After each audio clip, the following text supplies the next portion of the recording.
a giant stands, a mech with heavy man's commands, each step a quake, a thunderous might, eyes aglow in the endless night. A saint beneath, dark and vast, power fierce, shadows cast, a mighty taint beneath its core, a warrior spirit, ancient lore. Welcome, Tainted, a lace-up tunic or medieval hoodie. Welcome, Tainted, let's talk about color, or should we? Welcome, Tainted, thinking outside the blocks. Welcome, Tainted, thanks for joining us, you rock!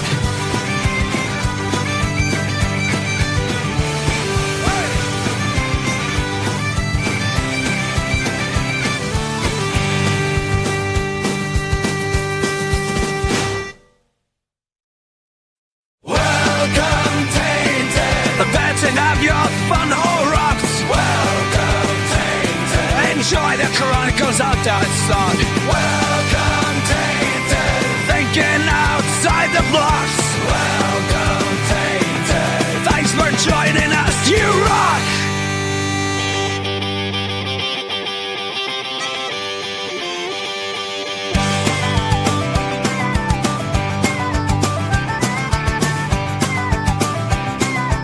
Good evening, everybody, and thank you for joining us for Think Outside the Blocks, your official weekly Brickworld live stream, where we talk to you about thinking outside of the perceived rigidity of the Lego medium, but also thinking outside of your creative mental blocks. I, of course, am one of your hosts, Mark Larson, Chief Brick Officer of Brickworld, and this guy, the guy on my left, there you are.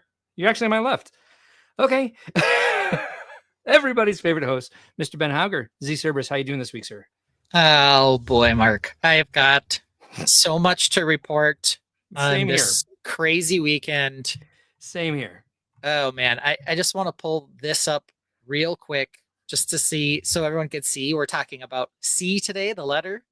Mm-hmm. But we'll get to all this nonsense soon because there are several C's that have happened to me that aren't even on the chart. So we'll get to that in a minute. But let's ease in.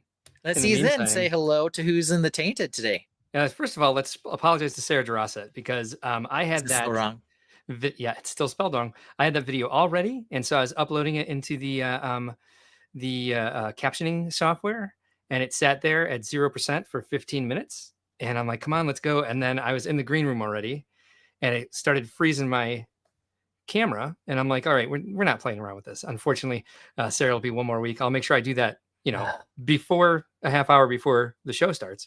I had the graphic ready. I just didn't have it dropped in there, and then I didn't add captions and all that sort of stuff. So apologies to Sarah Durasset. We will honor your name next week. Yes, hopefully. Possibly. And then, this is an active little chat we got here tonight. Oh, yeah. Brick Dad Builds wins. He was here first. Yeah. Followed not too long by Brick Orphanage. Thanks for being here tonight. Marty Becker is also here. Thanks for being here, sir. Philip Camus is back, channel member. Yashua is here. Landon Bell, channel member, is here. Brick Dad Build says, as you log in, don't forget to hit that thumbs up button. That's a great reminder. Please like and subscribe. It'll give you notifications every time we go live, and sometimes we do so randomly, sometimes at 1 a.m. But we certainly appreciate the support. Rob Claxton is here, channel member. Brick Orphanage says, after deliberating for a week, I forgot who the T-Rex was up against in the final, so I must be voting for the T-Rex. Philip Camus reminds him, which it doesn't sound like he needs the reminder because he's already made up his mind. The Trevi Fountain, of course, is who the T-Rex is up against tonight. And we've been waiting a month, and tonight's the night of the March Release Madness Finals, of course, amongst a lot of other things we're going to be doing tonight. Brick Larrikin is here. Ron Smith, channel member, is here. Ralph Nader is in the house. Gambit for Hire is here. Says, hi, everyone. I hope you're all having a wonderful evening. I hope everyone is too. The C word, one of the best words. Sarah Terrasa forgives us. Thank you. Just loving giving you guys a hard time. Yeah, and you get one more week to do it.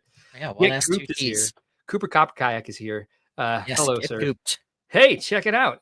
Got through all those comments. Yeah. Now we're in the stream. All right, so the C's. Yeah. The C's for this weekend. Okay, I just want to tell you. I just want to tell you what I did today. Okay.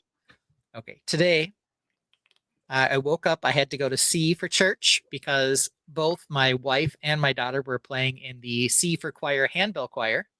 So I had to stay for both services, or at least part of both services.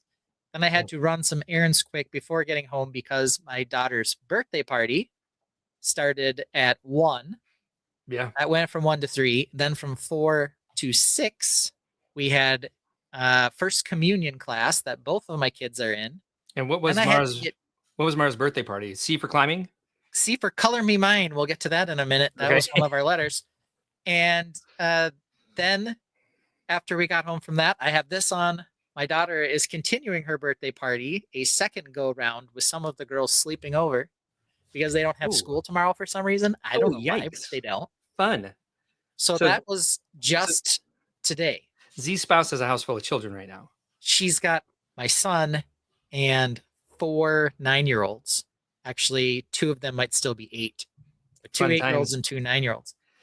The Mac Attack updates us that he just watched Batteries Not Included. I can't remember the last time I saw that movie with the kids after weekend at hiking. And Hawkeye Lego Man is here. We'll talk about his artwork in just a little bit. And he asks, "Can't cool chums chill?"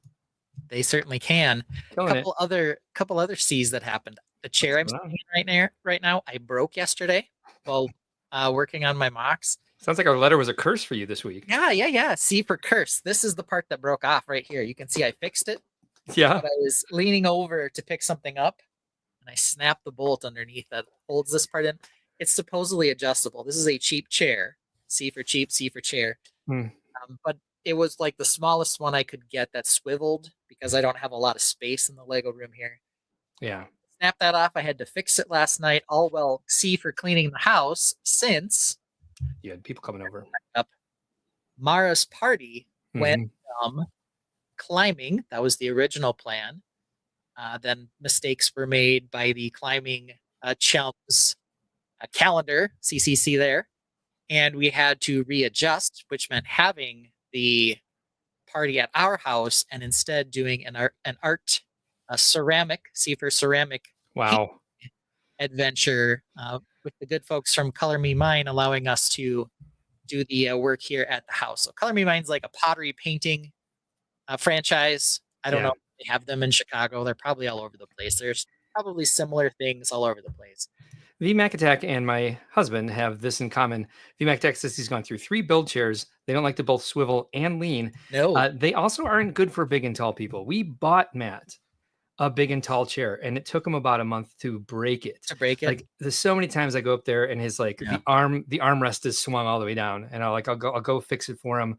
I got a hex head screwdriver. I try to fix it, and after a while, everything's just stripped. I mean, those chairs fall apart, and it's like, at least the seat works, but by the time he's done with the chair, the back doesn't work, the armrest don't work, and he's just like basically sitting there like straight up crunches. Yeah. C for crunches. I felt like I had to fix it though, because I'm in here and I'm so used to it that I'm going to lean back, not thinking about it, and just go right off the back. Oh yeah. Which would have been bad. It takes a lot to remember that, especially when you're used to it. Cause like Matt's chairs do last a while, like most of them, except for the actual big and tall one we bought for him.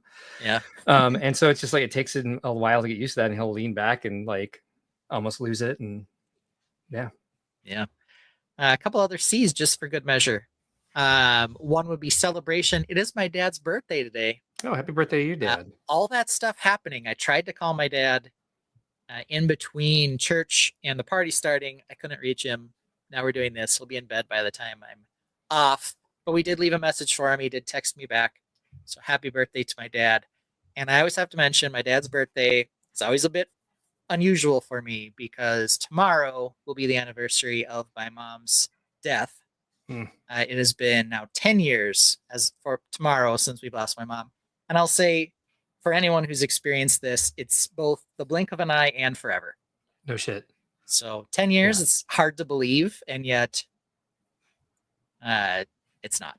Yeah. So ours was 13 this year for losing my dad. And it just, it still blows my mind that it's even been more than a couple of years. It just doesn't seem like we've been 13 years without a decade plus, or in your case, a decade. Yeah, it's definitely a rough one. Your dad and my dog share the same birthday. Nice. Brickworld Builds is looking for a vintage Baker chair for a build chair. And I do believe I said Baker, but the word is banker. Yeah, it feels like I read it. I just didn't have the N. My brain didn't give it to me. Yeah, it feels like it would be too big, Brick Dad Builds, but who knows? Yeah, another commemoration here, 8 years for Brick Dad's wife. Yeah. So Mom's birthday and Dad's death are 10 days apart. I feel you, Ben. from VMAC Attack. Yeah, lots of shared trauma in the chat tonight. Yeah. We'll talk about some mental health stuff later.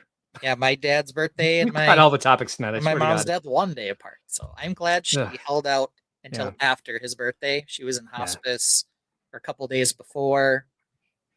So yeah, that was good. If it was on his actual birthday, that would have been even harder. But it's kind of just how things go sometimes. Yeah, ours was my dad and my niece's birthday, 9 days apart. Yeah. It was we were still stuck in California waiting for the death certificates and remains. And so we just had our birthday there while we were all mourning. It was a great 8th birthday for her. Yeah. Well, it doesn't ever happen at a convenient time. No. But let's get into what we're going to also talk about. Let's talk about fun stuff. Yeah, let's get to the fun stuff. The first thing we're going to talk about is some Cheeto chasing. You're going to tell me about your week.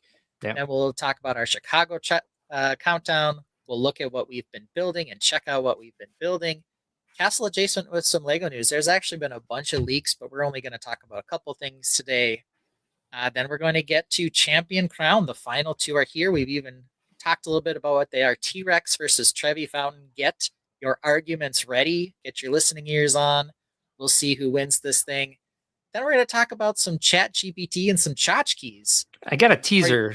I got a teaser for this topic. Okay, good. So you've called it Chat GPT and we don't care. Yeah. But do we? I think maybe I have a little presentation on the ethical discussion over using AI tonight. All right. Because I don't know what your experience was this week. I will say this. I am disturbed at the update and how much easier things were and how much more clear they were. And also you've been training Chat GPT and it now knows some things about us that are it knows a lot unsettling. About us now. Yes. Yeah. I will say one thing. I did tweet something out this week. Someone was saying that there's some statistic that people who use Chat GPT more often and rely on it are actually lonelier than most people. And it's like kind of bad for mental health and depression. And I responded something that I thought was funny and it got a lot of responses on it where I'm like, yes, I'm oftentimes asking for it to compare contracts. And then while I'm waiting for the comparisons to come in, I'm like, can we talk about my trauma again? And that's not too far off from the truth. And that's one of the things I think we should discuss tonight about how AI is very quickly ingraining itself in a lot of people's lives. Yeah. Anyways, yeah. Today is the day that Skynet became self-aware. We will talk about Skynet tonight. And it's an appropriate time. Jeez. We'll do some close calls, which is the subtitled Ben's Fragile Ego and Mark's Cruel Judgment. Yep. And then hopefully you'll be able to join us next week. March Madness will be over, but we'll be on to some new silliness for sure. Yeah, let's see if we can get this stream done before 4 hours tonight. But Matt will be out of town next week. And we'll see. We can go balls to the wall next week. I can stay up till 4 a.m. All right. Well, let's talk about Cheeto chasing since that's our next topic. How's your weekend been, Mike? It's Orion's birthday, so we actually have Cheeto for a week. But Cheeto and Orion have been playing together all weekend. Took them to the beach yesterday. Hey, Reed, thanks for joining us tonight. And we had a beach day, and the fence was down between the dog park, the dog beach, and the regular beach. And there was really nobody on the beach, so we just kind of took over the entire beach. Went on a long walk. Orion got in the water. Cheeto wanted me to kick it for her. And then today, I took them to the dog park for 90 minutes, and we were supposed to do birthday cake. I was gonna give them birthday cake to start the stream, but we've had thunderstorms rolling through all day, and Cheeto's finally asleep here. Oops, I said her name, so she was asleep, and hopefully she'll stay asleep. She really does not do well with thunderstorms, and she threw up already. So I didn't want to throw in the birthday cake on top of it, and I'm not going to give it to Orion without giving it to Cheeto too. So unfortunately, I have to do birthday cake not on Orion's birthday. But when I was working earlier, and I'm on a bar stool here, I'm on a standing desk, and so I don't like to bring it all the way down because it runs into stuff because I've kind of crammed things in around it. C for crammed in. And so I sit on a bar stool here. Well, she jumped up. She had to sit here with her neck here. And because it was thundering outside, and she just wanted to stand on me. She wouldn't even lay down. I don't think my lap is big enough. She lays down on Matt's lap, but she likes me better. So she kept coming down here. I put her on Matt's lap, and she stayed there for a while, but then I made a noise down here, and she came back down. So it's been a little bit of a stressful day with Cheeto kind of freaking out. And I don't know if you noticed, there's a new setup here. I was about to say, you've moved a little bit here. You've made a little bit of a rotation. We have Lego all over the background. We've got VMAX picture now not right next to your shoulder, so hopefully you won't knock it down anymore. I know. In the background as well. The pillar's still there. I can do this and not even touch it. Yeah. That was great. Pillar's still there, but at least you've got some space now. So yeah, C for correction. Bit of a rotation there around the pillar.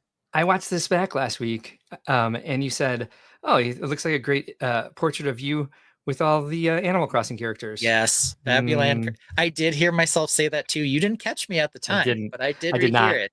Yeah. Yes, they are Fabuland characters. So that's my day so far. It's been a hectic weekend. We are getting ready for a lot of Brickworld stuff, and I've been very busy with that this week and this weekend. I actually have a call with David Turner, our IT specialist, after this stream to finish up some things on redesigning the website, which we're getting very close to. And I'm going to go ahead and business. Yes. As you all know, you're no longer self-conscious about this banner. Yeah, it is what it is.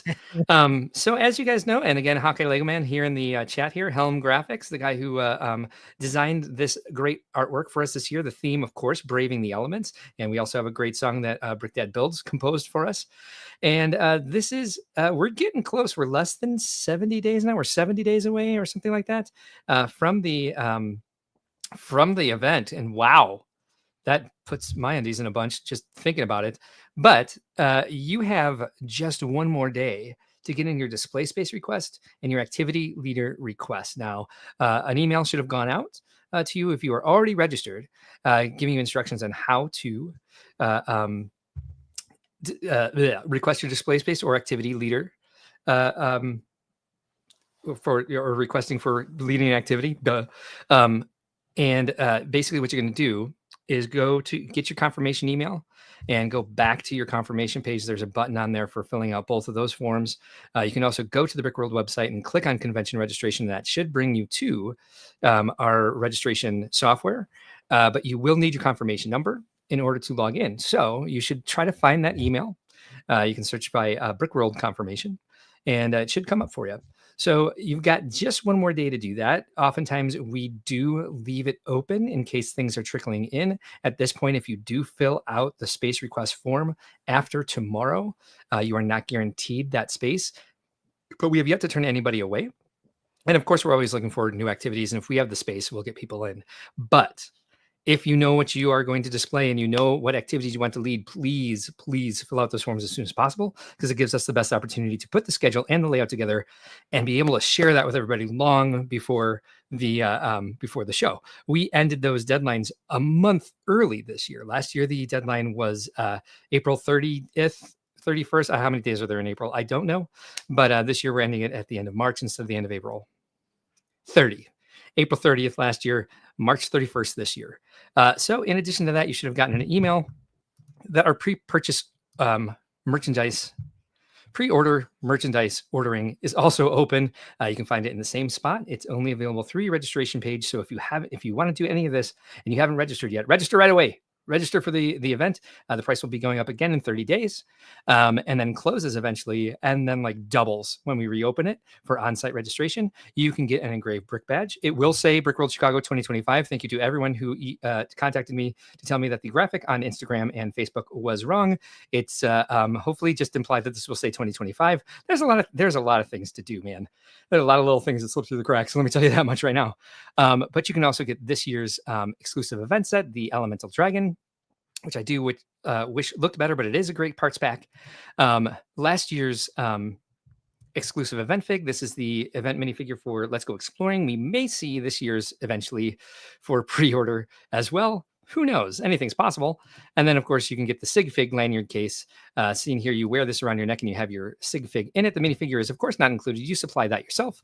That's also for pre-order merchandise purchasing on your registration page, and also our cool Brickworld tumbler, our Brickworld water bottle, and this amazing artwork on a t-shirt and some other Brickworld t-shirts as well. So if you're interested in any of that and you're looking forward to coming to the show and you want to display, you want to lead an activity, you want to buy some stuff to pick up at the show, get on your registration. Do that before tomorrow. You have till the end of March to order the pre-order merchandise. Pre-order purchase merchandise. There we go. God, I need to write that on a post-it because there's like 4 words and I can never remember exactly what order they go in. Wolfman Shadow Dojo. Trip. Yeah, which I can say. Wolfman Shadow Dojo. No problem. Cooper Copper Kayak. I got that. Jesse's Brick Galaxy is here. That's great. Good to see you tonight, sir. Thank you for joining us. Did I miss anything? Upper Rex as well. Hawkeye Ligament says, oof, I'm a minute behind in chat. Just got to the part where you have the art up. Oh, it's all good, man.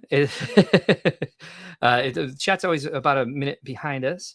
Papa Rex is also here. Glad to see that. Yes, as you said, I got to have the Elemental Dragon set. Yeah, and I'm trying to work on an alternate build for it because I have something I can see. I just haven't had the time to play it out in studio.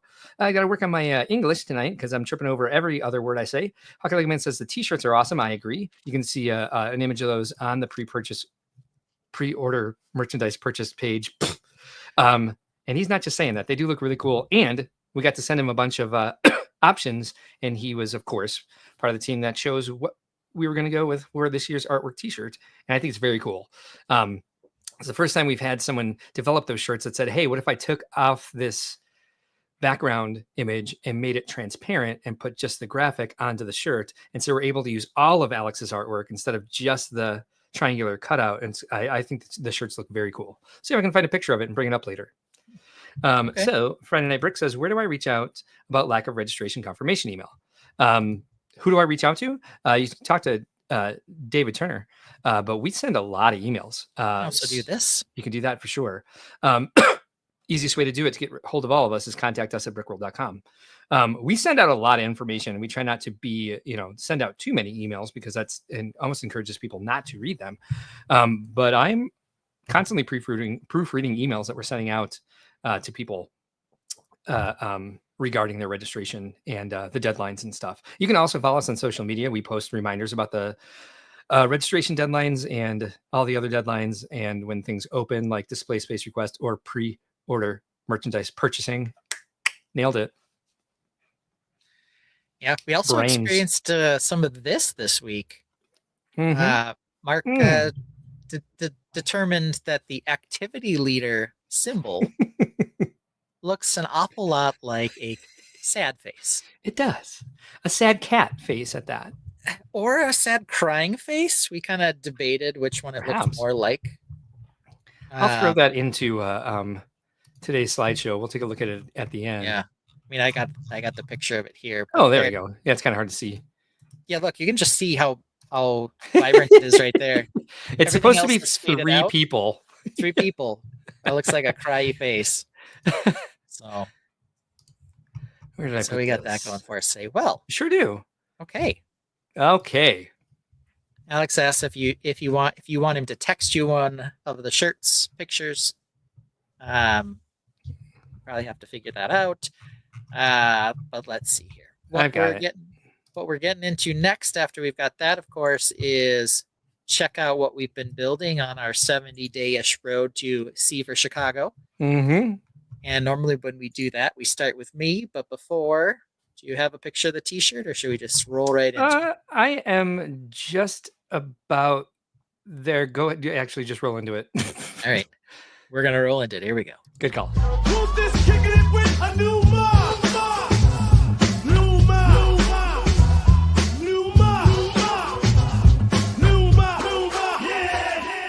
Will we get a chunky match? Will we get computer tech? An orange spaceship so sleek? Does he hate castles this week? Does the new mech have a widget team?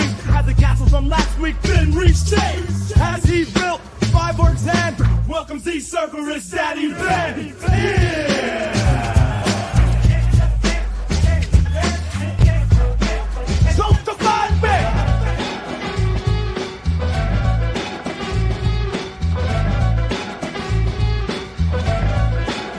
Computer tech! Yeah. There we have it. Computer tech. All right. So we've continued. Sad clown says Sad clown. Yeah, that's what that face kind of looked like for activity leader. VMAC Deck says you will participate in my activity and you'll like it. Yeah, that's what it feels like. Hawkeye Ligament says head shake acknowledged. Okay. And I do see that you do now have the T-shirt ready to go, so you can take a look at that. Yeah, sure. We can do that real quick. Yeah. There it There is. it is. In Look at all that its thing. glory. Yeah, I think that's a great T-shirt. I'm excited about that. You can pre-order yours on your registration page.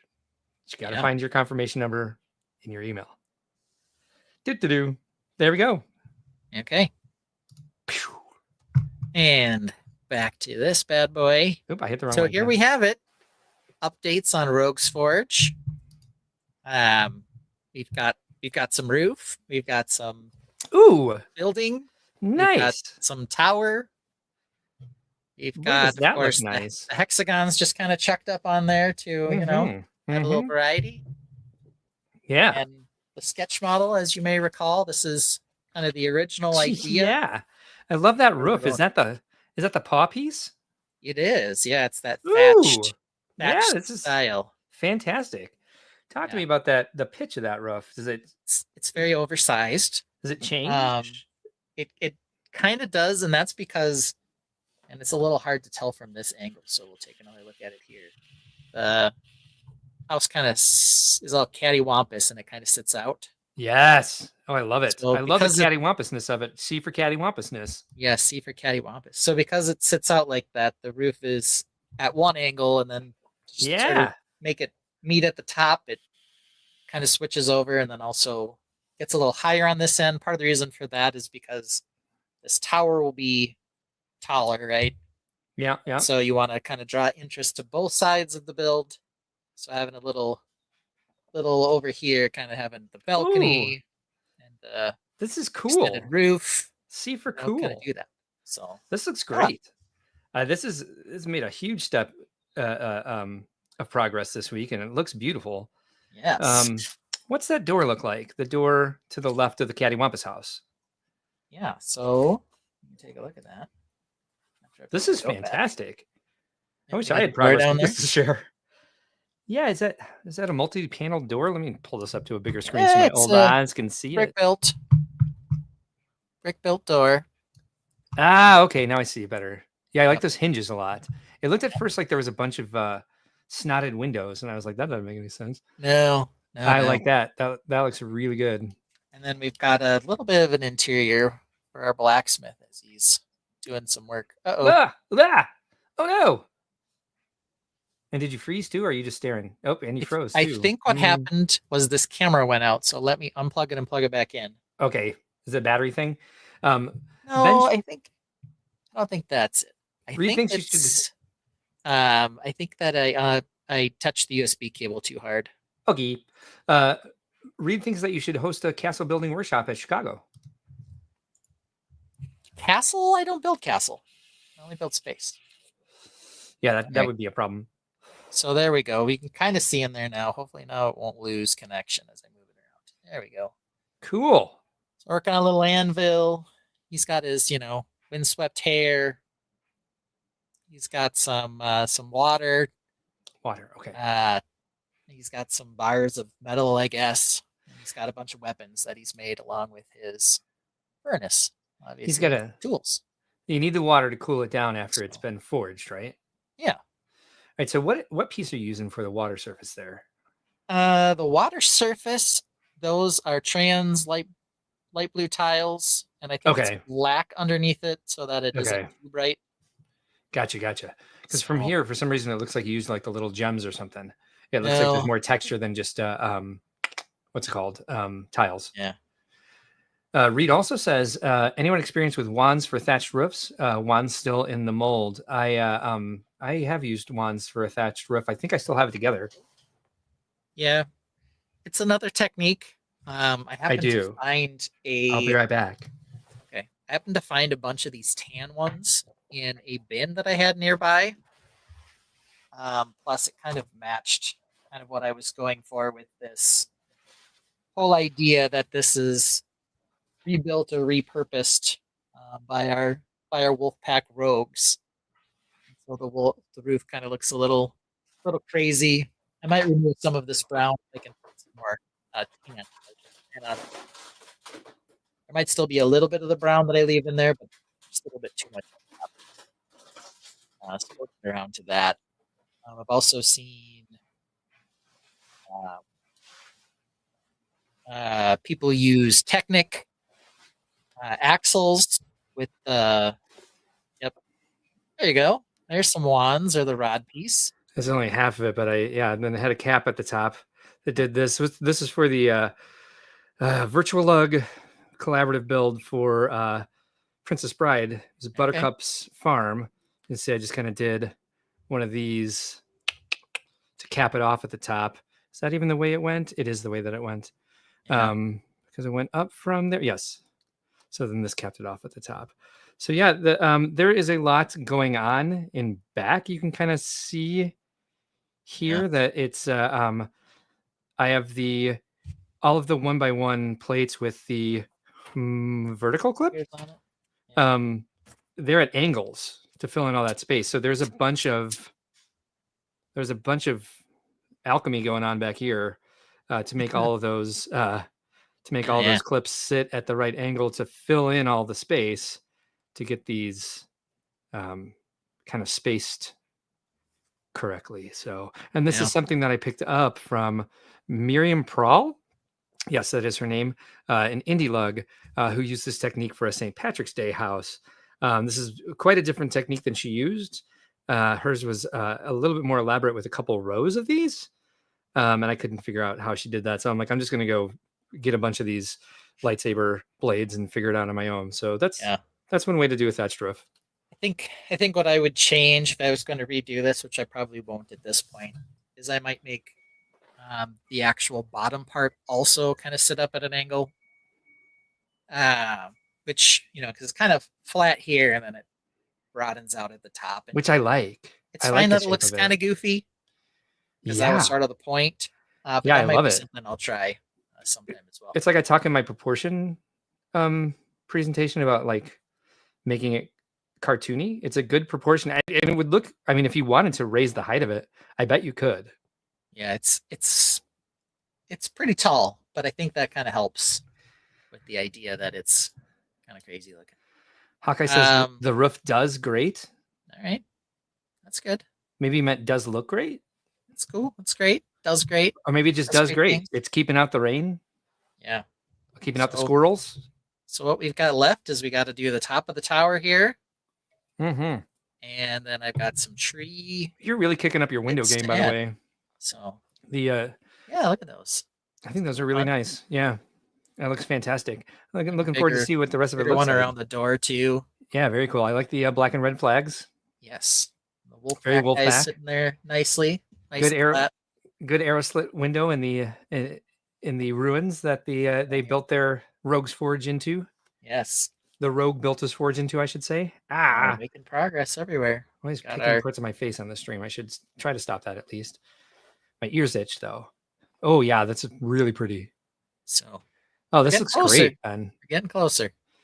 Now you're always cranking out these amazing MOCs, and I'm like, I'm still working on the pagoda house, and I gave up on the orchard a long time ago, and I only touched finally felt enough energy. One day this week to just go for it. There was a lot of hemming and hawing, and it was just like, all right, let's just get moving. Yeah, I picked up on that. You were building all during the Animal Crossing live stream, and it seemed like you had the momentum this week. That's cool. I wish I could have harnessed some of that for myself. Hawkeye Lego Man says, whoops, no, he doesn't. Yes, he does. There he says it. Looks great in general presentation shape. Brickdad Build says, love the block texture on the tower. VMac Attack says, are we certain thatched roof is the best decision for a forge? Because he's afraid it's going to start on fire. These guys aren't geniuses, though. And that's one thing I was going to say. I think that chimney doesn't come out far enough. Yeah. Because the thatch roof is kind of going around it. And the point of the chimney is to pull the heat as far enough away from the building / roof as possible. And it's kind of embedded in the roof with the roof almost going around it instead of coming out past the roof. And not a great choice. This might be a bad choice from these Wolfpack guys, but they're kind of dummies. They're dumb. So, okay, that's the justification. So this might end up in fire. That sticking with that. Fact happen. Hawkeye Lego Man also says, do you have an end goal on a footprint? Well, that's a dangerous question, Hawkeye Lego Man. Because the whole point of the hexagons is that they can There is no end expand goal. the Yeah. footprint. The end goal can be as indecisive as you want it to be. Yeah, and I have the other build that's similar to this, the other ruined one.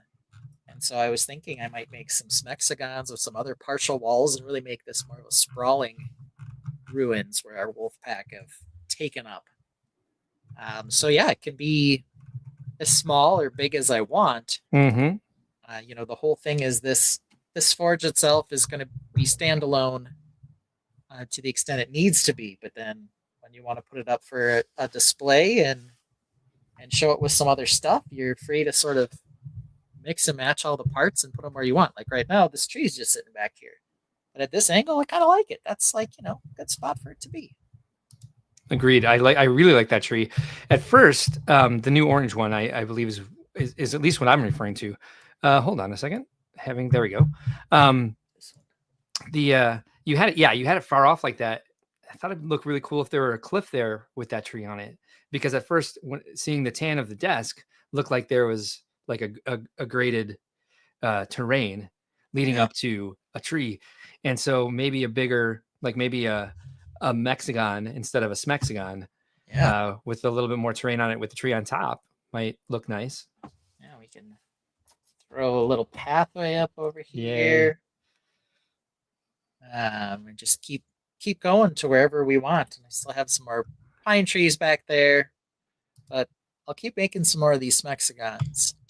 Reed wants to know where's the hexagon with the rainbow portal on it? Don't think there are any of those. There was a stinky badger around here somewhere, but I don't know where he went. Oh, those badgers. Hawkeye Lego Man says, hopefully it's not a windy day going 90 degrees against the chimney smoke. Hopefully. Yeah, once again, some bad design decisions. But yeah, this blowing right up into the tower, not fun either. No. He also thought that's what you were thinking the last time he asked about the footprint. Yeah. Okay. VMAC Tech says, Ben, that's you. He's talking to you. Can I see that wheel again? I'm failing at mine. Okay, Here's thank you. I was like, who the what? We got a well down here. Super cute. Next new Hashima collab on hexagons. So there's the well. It's not anything super crazy. It's cute. It's just the rounded 1x2 stacked up and then made into a circle. It's probably only connected on the actual bottom in, one or two places. It's a ding dong a doorbell well, is what it is. Yeah. And we got a goat. A little bit of a path too. So this is really cool. And I'm liking how modular you're proving this hexagon system is.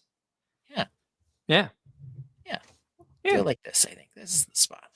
That's the way I like that one. There we go.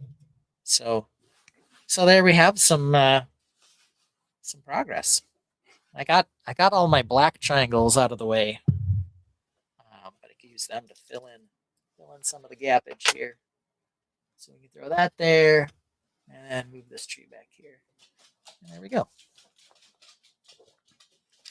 Black one there needs a little bit of landscaping on it, but give you an idea of what you can just slap together on the fly. It looks really good.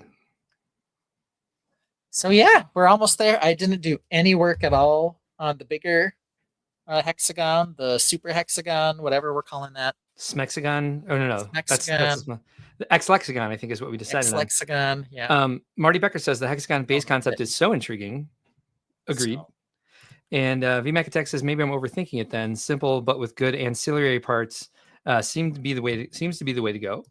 Brick That Build says chonkified Lego dimension hexagon bases. That's C for chonkified. Chonkify, yeah. I do have the one chonkified one, but it's it's nothing to write home about yet because it's just it's a prototype. It is a prototype. It's busy. Just a big thing with nothing on it except some minifigs. So there's this stuff one on there will be something eventually. Nice. That's all it is. Too bad you don't build castle, man. I think you'd be good at it. Yeah, no, all space here. We don't do castle. Yeah. So castle schmassle. All right. Chonkagon. That's a good name for it. I like that. Chonkagon, yeah. All right, now we got it. Yeah. X-Lexagon, you're out of here. No one wants to hear Ex-Lexagon, that you're gone. The stupid Chonkagon. word anymore. Chonkagon it is. Chonkagon It's is here. highly appropriate for the Tainted chat. Totally Good job, is. Brick Dad Builds. That's a good one. I like it. Chonkagon. VMAC Tech also says Ben just whipped his Maxagon out on stream. Oh dear lord. It was his it was- Chonkagon, actually. It was my Chonkagon, yeah. Duh. Catch up, man. Hawkeye Ligament says, have you considered a thin, steep mountain hex? Something to have a fire for sending messages across Middle Earth. I can't think of the actual name if there is one of the fire messages. The beacon? The little beacons. Yeah. The beacon towers? The beacon of whatever is lit. So, yeah. Have you thought about that, Ben? No. Doesn't mean I couldn't do it. Might be kind of fun. Are you in Middle Earth? Because that would be kind of castle-y. Yeah, it's a little too castle-y for me. I was thinking maybe we were on Tatooine or something. I don't know. Oh, yeah, right. That makes more sense. Yeah. Yes, Hawkeye Lego Man. That's it. He's like, yes, light those beacons. So There we go. who knows? Maybe we'll get around to that with our, poor choice thatched roof and all that stuff for these guys. So Yeah. See what other poor choices they can make. Maybe Yeah, the beacon's too close to the ground is going to set the entire place on fire. yeah, they do not have genius ideas. There's no OSHA and Wolfpack. VMAC Attack says, have you added more doors to your build? No. No. Hawkeye says you have to have a hexagon that has 2 suns. 2 suns. Yeah. It's the Get to only work. thing that makes sense for Tatooine. Get to work, Ben. All right. Well, Mark's got a new arrangement in his office. He's also got his headphones off, so he doesn't know what we're talking about. So we could say all kinds of insulting things about him, and he'd have no idea what we're. Oh, okay, no. Yeah, I do. I can but hear it's- the volume's loud enough on this for me to be able to hear you, even when I don't have these on my head. So, All right. Well, here we go. Brick Orphanage says you need a pond and a bucket brigade because they're Yeah. going to need it. Nearby. It's not a bad idea. Too bad he's here- just a rogue. That signifies that he's doing most of this on his own. Yeah, he's not smart. He's just like, hey, I found this thing. This is the best I could do. Oh, kind of a Maybe dummy. he douses a bunch of water up on the thatch before he starts the forge up. I don't know. That's just how it goes, Anyway, so let's get into what Mark's been building. Okay. The new rearranged office there at Brickworld Studios. So here we go. Mark's walk up. Everybody loves a little Latin dance. Here we go.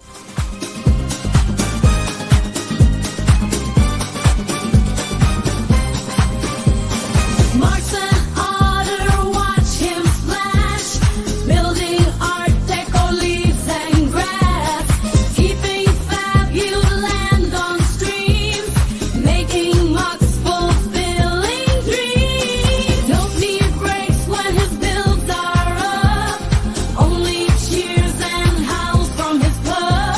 So let's get pumped for the Scorpio. Mark's creations are on the show.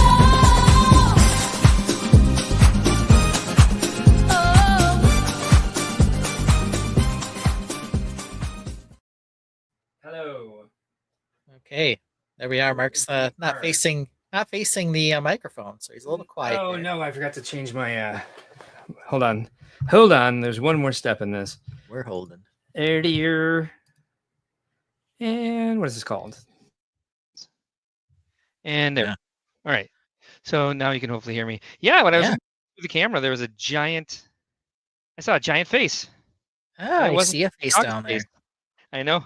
I see a little puppy face. Hey, She's come to face. me. Yeah. Puppy face. Yeah. Hi, sweetheart. Hello. Let's see. Brick Orphanage says I could just do a long series of burned down forges. Not a bad idea.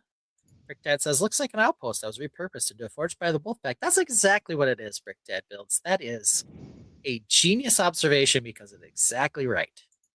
You understand the story. Amazing. All right. Okay. Orion, up. Come here. Happy There she birthday, is. puppy. Happy birthday, puppy. Hey, sweet. Yes, is Daddy here? Is he taking you park? She's like, what? She's like, dude, you're supposed to take us. What are you doing? Are you busy? All right, so here is the I did not do a lot of work this week. We should only talk about this for a few minutes. Mostly Okay. wanted everybody to see the new setup. I think it looks less facey when the doors are closed, because when the doors are open, Okay. Yeah. All right. it's very pareidolia-y. Pardon me, sweetheart. Kind of interesting with the two different shaped eyes. Yeah. It's like an eye patch. It's like a pirate. It's like a pirate pagoda house. Yeah, no good. Yeah. Those are all We starting with P though, not C. are not So, crazy about that. yeah. So I'm going to go ahead and close those doors a little bit. All right. Hopefully get rid of some of that pareidolia. I didn't see that until just now. But basically I did not get a chance to do a lot this week because moving the basement around was actually a shit ton of work, I gotta say. Yeah. And then of course everything else that was going on. So we're basically talking about heights and proportions here. I have redone these two roofs Yeah. to be at well, can you tell the difference? Well, I can see the brown in there, whatever it is. Oh no, that's just the underside of the wing. Okay, yeah. To sort of get them closer to aligned on the corners.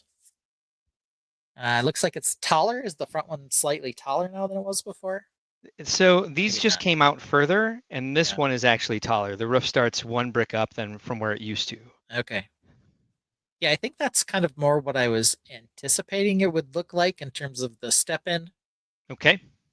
So I think it's getting closer for sure. There she is, the happy resident of the house, the panda herself, Yeah. the mistress of the pagoda house. The mistress of the pagoda. Hawkeye asks, was it intended to make one window a crescent moon? Yes, it was. It sure was. Yes. You got it. And we're working on our other portion of this house, which has a tatami screen as one of the Yes. windows. This is slipping out of my hand and falling apart. There we Yeah, go. we don't want that. Well, that's all right. Goes back together. Yes. Oh, and that was Almost the like part that was it's holding that up. built a Lego. Yeah, so there was a lot of resizing of these Technic structures that I'm just not having luck with this right now. It's going well. Yeah, it's going great. Yeah. What fell off over here? Oh, that. Okay. So yeah, the other thing I want to do with my time is go over some of the creations that the Tainted brought to Brickworld, Indianapolis. So we should do that. once we're done taking a look at this, I can go ahead and pop it up on the hill, and we'll be able to see a little bit different perspective of it now that the dogs have moved. I can actually get some of this stuff moving. Their beds are right here in front of the build table, which is not a good permanent place for them. Once Cheeto's not here, I will remove at least one of them. So let me see. Says, I like it. I think he's talking more so about the window than anything else, but I think he maybe likes all of it. Probably the dog. Brick Dead Build says the floor sizes now look more even between the floors. That's what I was hoping for, yeah. And so there's two different techniques here. I built the roof out here, and I built the roof up here, and it seemed to have gotten the same result from both. So I'll go ahead and move this around first, and then I'll move the camera. We'll do the seasickness second. It is nice that these all come up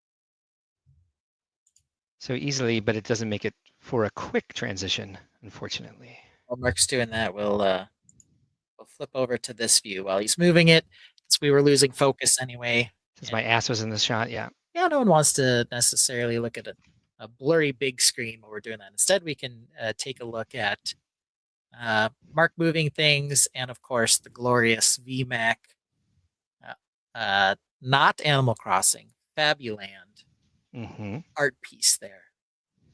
We sure can. So there we have it. Cool. All right, Moz, just about done here. And I won't get the bridge back in because it's just a little bit much. Yeah, I would have had this set up here to start with, but since it's on the edge of the table and now I'm walking around this table, I didn't want to knock it off and lariat because I did not have much time to build on it as is. Yeah. Apparently we said something intriguing enough for VMAC to say that he inserted himself a timestamp probably Ugh. for some sort of 100th episode silliness or something that we'll do when we get there. Or some Which will Brickworld be sooner than you know. Brickworld briefs, which is what we're Brickworld going to call our briefs. That's what we're gonna YouTube call 'em? shorts. All Yep. right. Brickworld briefs. All right. VMAX Tech has a very cool animation he's already created for it, which I gave him some notes on, and we haven't had a chance to connect since then, but we will. We will. Actually, I could probably throw this bridge on real quick. I know where it goes. If I knew where the bridge was, that would help. Here we There's go. the bridge. Yeah. Over here. Whoops. I guess I don't know Table where that goes. scraps end up everywhere while we're working on these things. La li la. Right. Okay. Now, I'm actually Adjust gonna- that camera. now that I have more space, I can actually bring the camera over Oh. to get a different view of this than we've had. Ooh, I can see it in the green room, so nobody else knows. Apparently, VMAC is waiting on Bricklink for the revisions. All right. Oh, nice. Okay. I also have pieces I can send you, VMAC. I forgot to mention that. I know what pieces you're looking for. All right. Here And we I have go. the whole thing here. Here it comes up on stage. We're going for the three-peater. And there it is. There we go. Starting to look nice. And I got more lighting in the background now too, so we got a little bit more dramatic setting for it. Yeah. It's just like I step on bags full of Lego. This spot's totally clear. I have a clear path into the room and kind of shoved everything into this corner to move all the shelves around. Yeah. So yeah, there we have it. This is how things are working out. I have not ordered the new supports to fill out the rest of this yet, but get kind of an idea that I think I'm going to wrap the building around and have like a door on the side Okay. instead of this like open terrace type thing that I was looking to do. Good idea. Not sure I like how the execution came out. I might try the doing some interior stuff first and see if I can get the flooring in there and something interesting so that it would look okay wide open. But I think the roof looks too heavy for just those. For those little supports. Yes, is what I see, especially Okay. there on the camera. So Yeah, I guess you could try to form them into some sort of archway. That might make yeah. it So look what substantial enough, but who knows? I'll probably do is bring the paneling back out this way. So it looks more like this side, and then have some a screen door on one or the other side here. So that's kind of like the entrance to the house. So you come in this way. This part looks over the water, which is why it'd be nice to have some sort of like balcony or porch or patio or something Yeah. outside, or a door here instead of the screen. But you can't have everything. Oh, someone's here. So yeah, maybe I'll put a door here. I don't know. The screen door might look like the screen doors like this up here. I don't know yet. Yeah. We'll see what happens. I need to get in the habit like you, where I'm building every day instead of being like, okay, the weekend's here, let's get to it, and then like Yeah. having. There's always yeah. going to be other stuff in the way, but if I schedule out my day better, nighttime can be for building and daytime can be for working instead of like nighttime and daytime being for working. Yeah, I can't wait for the weekend. It just won't end well for me with how crazy things get on the weekends. But yeah, there's some it is a cool view, especially from here. Now your camera just refocused nicely. Oh, it's kind of scanning in and out and in and out. Maybe it's my internet, who knows. I can go tap the focus thing. Hold on. I've probably walked in front of it too many times. Tappity tap tap tap. There we go. Wish I could see better. There we go. I should get some fucking glasses. Take care of that already. Yeah, I'm Alright, excited there about you I'm go. excited about moving this forward. Yeah. Dead Build says work and play at the same time seldom Jesus. works. Yeah, no, it doesn't. It definitely does not. No, but yeah, I mean part of it is dedicating yourself to sometimes when you've got nothing else to do and you just don't feel like building, still like trying to get out of a mental block and move forward. Oh yeah. Sometimes the only way to do it is to just do it. Just Yeah. start building, get the pieces out, stop saying, ugh, I know that bucket's across the room and I don't want to get up, and just do it, Not to get too far ahead of myself, but sometimes that's what I use Chat GPT for. I can say, show me an image of this, and it just kind of unlocks what I'm thinking of. And even if it's terrible, like at least fixes one or two things and sends me in a different direction. Like I'm never going to use it and be like, oh, this is my work right here. But it's going to like give me the corner or give me, the transition from one building to the next, or like the way it might sit into a landscaping. So I use it for that. It's better for me at least than basing it off of somebody else's work. Then of course the question becomes, well, who is ChatGPT getting their work from? Where are they finding it? About that, we'll talk about that a bit tonight, because I know with their new rollout, they address some ethical concerns, and I have a couple questions on if they're pulling from people's artwork for certain things, or if they're at the point where they have enough information where they do generate original images when you ask them for something, which I have at least. What's that called? What type of evidence where it's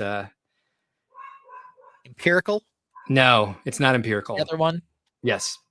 Yeah. It's not situational. It is. You should know this, man. You're in compliance. Uh-huh.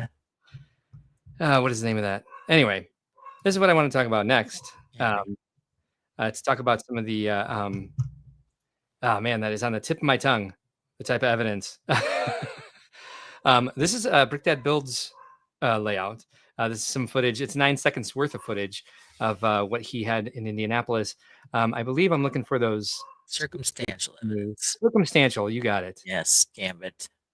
So this one does not. Speculative. That does not have the staircases moving, but this is Brickdad Builds Hogwarts. There we go. Where he's using, yes, a lot of the official sets, but a lot of that is unofficial build, and especially the way it all sits together in this mountain that he's built and in the setting. There's a lot of original work in here, as much as it looks like it's a bunch of sets stacked on top of each other. It is not. One of the things I really like about this is this creation of the 1x1 with the little curly knob off of it, and then the garage door track. Oh, yeah. I don't know if you guys can hear all the barking. I do apologize. Yes. Going on upstairs. Why Matt isn't doing anything about that. But now they're both doing it. A lot of really great stuff in this display. It certainly captures the kids' imagination again and again. I'm going to go ahead and open another one here. I believe this is also Brickdad Builds Hogwarts Castle. I should have named these so I knew what was coming up next. Let me see. Does it bring it up? Nope. I got to share a different screen. So hold on. Stop screen. Present. I got to do this every time. Gosh. Share screen. Window. Stiff's here. He gives you a Pookie. What's up, Pookie? I believe this is the new one. Share. And add that to the stage. All right, here we go. Chris had to be nearby for the staircases to be moving, so I think I got some of this footage while he was not there. Unfortunately. Let me move this for myself and see if I can. All right, so this was just me trying to get the breadth of how many scenes from the movies he has in there. Let me go ahead and stop this one, bring up a new one. I think it's 3. Ooh, let's switch from Brickdad Builds and go on to Bethany Wright, who did the Making Minifigs Move presentation on our channel. And let's see. Stop that screen. Present. Share screen. Staircases are Bluetooth controlled. And he likes to play tricks on people when the kid's like, Dad, look, the staircases move. And then Chris is sitting nearby and they don't know that he's the one controlling it. And the dad looks and he stops moving them. And it's always he says that he lets it go until the third time. The third time the parent looks, he lets it move in front of the parent. But like in the meantime. There you go. But this is one of Bethany Wright's creations. Bethany and Nathan Wright, I should say, from Brickworld, Indianapolis. This is the Crazy Lazy River. It's a bunch of Muppets on whale-shaped inner tubes. Oh, she hadn't turned it on yet. So hold on one second. I'm going to go ahead and stop that. Camera's moving.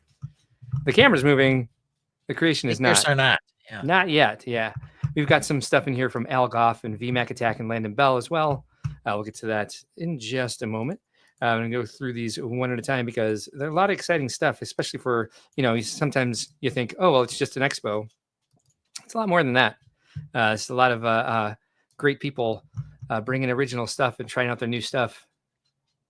There we go. Look at those we go. guys. So are those moving on magnets? I don't know. I didn't ask her how this one works. She has a I would lot of suspect they are. a lot of her stuff has the mechanism showing in front of it, and she had her in-laws there as well helping her out. They had it was just an adorable family that they continuously were working together, and then working with the public, showing all the kids how all of this works, and showing all the adults as well. It keeps a lot of people's interest. It keeps inspires a lot of people, giving people new ideas on how Lego works, and especially those who didn't know that that movement was possible in Lego. Do a couple more of these. Sorry, this isn't like the most professional presentation. I just dumped a bunch of videos into a folder. I didn't think it'd be this hard to share them. Next up, what do we have? Yeah. We have another one from... It's magnets used underneath. Okay, I have another one from Bethany Wright, but it's turned sideways. This one's cute.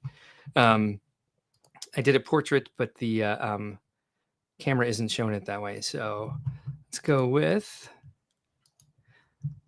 Is it a little Yoshi farm? Thank you.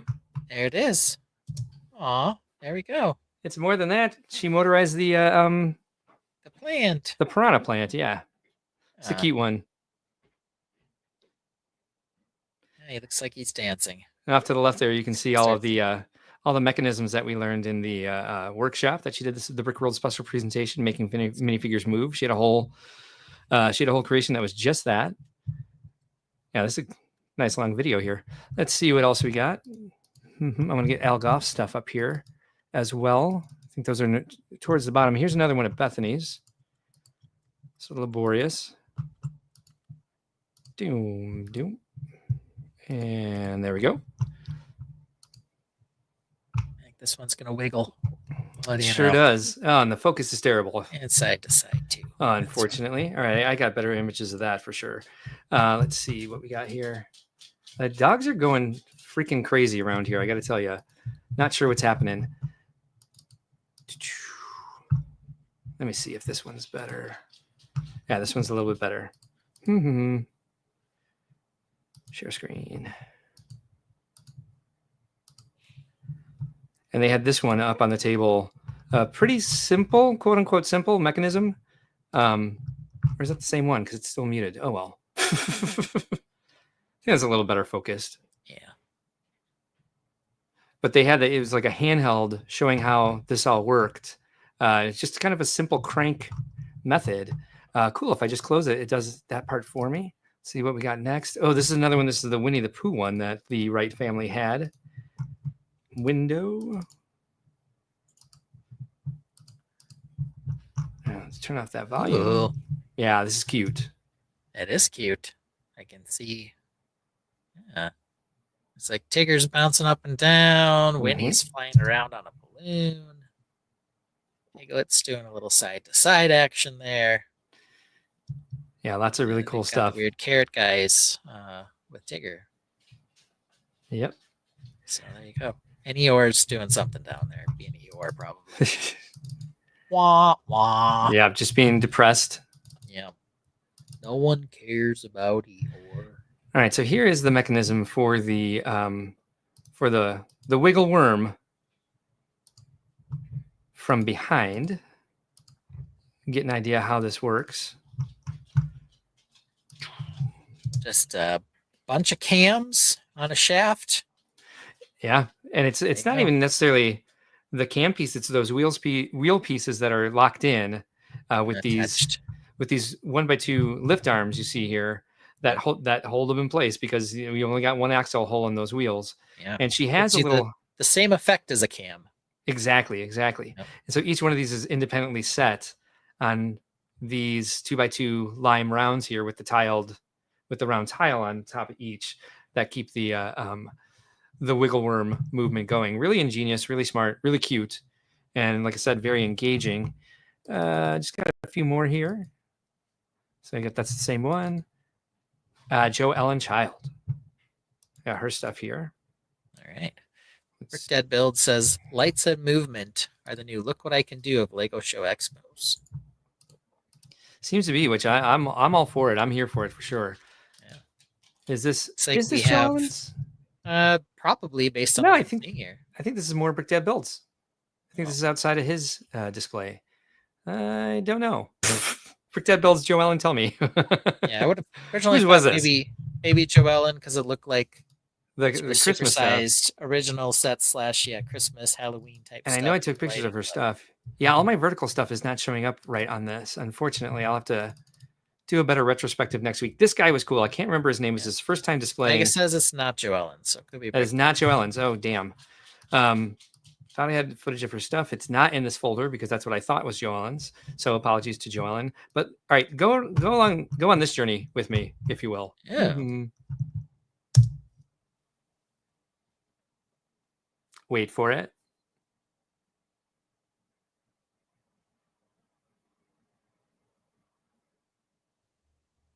Oh, crazy. Yeah, cute, isn't it? Yeah. That some sort of screen under there that those are playing on? It's exactly what that is. Yeah. At a tablet or something down there with the fish. I do believe it is it's a bigger than a tablet, so I think it is like just a full screen that he's playing the one video on. But yeah, this is first time displaying, and he's pretty excited about this. We got him he brought a tent, and we got the stanchions around that tent so that people could see this a little bit better, blocking the light that was coming from those from the ceiling of the let's look at it one more time, from the ceiling of the convention center. People like this a lot. There were people around this all weekend. It took me a while to be able to get in there and get footage. And I did this one with my phone because it's a little bit easier to catch it all. And boy, do I ever need to clean my lens. It is foggy. Oops. Yeah, look at all those koi. Dad Build says that was an amazing effect. He said that was on the back side of his bench. Rick Orphanage asks about the worm movement, moving side to side. Yeah, that is just free moving. They're just when they get pushed, they can rotate slightly. Yeah. But because they're all lined up the way they are, they don't over rotate. You want to see what Al Goff builds? Yeah, let's see what El Goff builds. All right, first of all, check this out off to the right here. See this thing on the side of the Muppet Theater here and Yes. next to Stitch here? Yes. This is one of those Stormtrooper shin guards. Yes. Very cool, huh? Man. Yeah, bionically piece. I was rather impressed with that. And I believe somebody was talking to him about buying this from him at the show, which would be great for Al. Here we go. The Muppet Theater. Or is it a pirate chest? Oh, So he builds like 1-to-1 scale furniture, and then has like Lego scenes inside them. He's got a lot more than this. I wish I would have captured some of the video of some of his other stuff. I'll have to get VMAC Attack and Landon Bell's stuff into a PowerPoint, because I don't know how I'm going to be able to share the pictures, and I just got static images of those. So we'll take a look at one more from Al. It's basically the same piece. It gives a little bit better look at the full pirate chest. Do that one here, and then we'll move on from MOCs for the week. But exciting stuff. I like being able to share the stuff that the Tainted brings to shows. And it doesn't need to be just the Tainted, of course. I'm more than happy to share any of the what's it called? The exhibitors that come to our expos. All very talented people, all very passionate AFOLs, and we appreciate them supporting Brickworld, of course. Here's another shot of the entire thing with a little bit, maybe not on your screen. Anyway. Okay. There we go. And I'll work on getting those images of Landon and Vince's stuff into our PowerPoint presentation when we get on to our AI silliness later. All right, cool. So it's about that time. Hint, hint. It is about that time. Okay, so before we get into the news, we're gonna play a little song. Mark might need to check on the dogs, but he definitely needs to do a little something else too. And what, of course, is that? Well,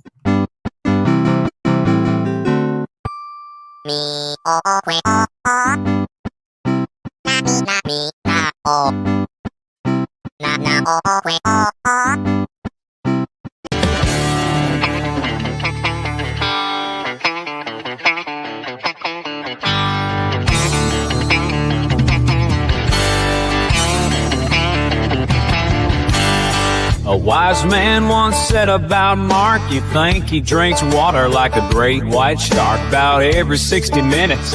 He's gotta go, nature calls 2, sometimes 3 times a show. Hold the stream, he'll shout and dash. The show is live, but he's off like a flash. Instead of telling him you hold the stream, Ben provides cover, the perfect team.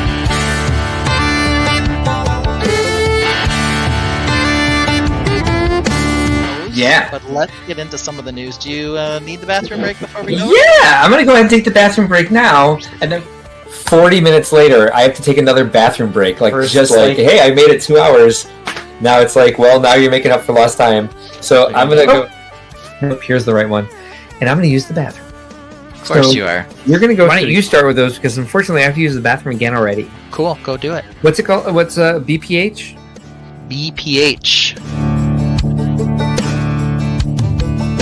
Ben plays a tune 2 minutes long while the Tainted sing along.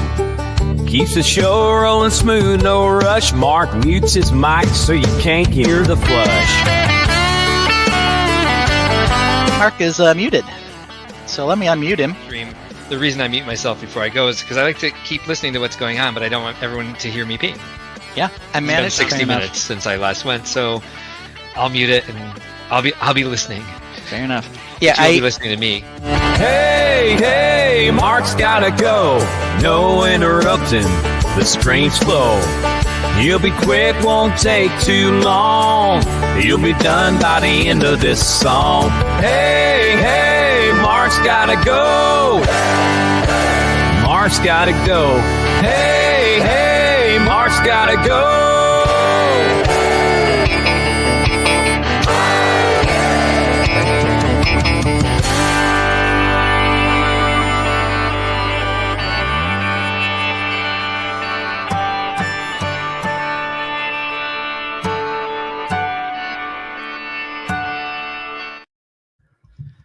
All right, we're back, and we are getting into the news. We are a little bit into the second hour, which is normally where we get to news.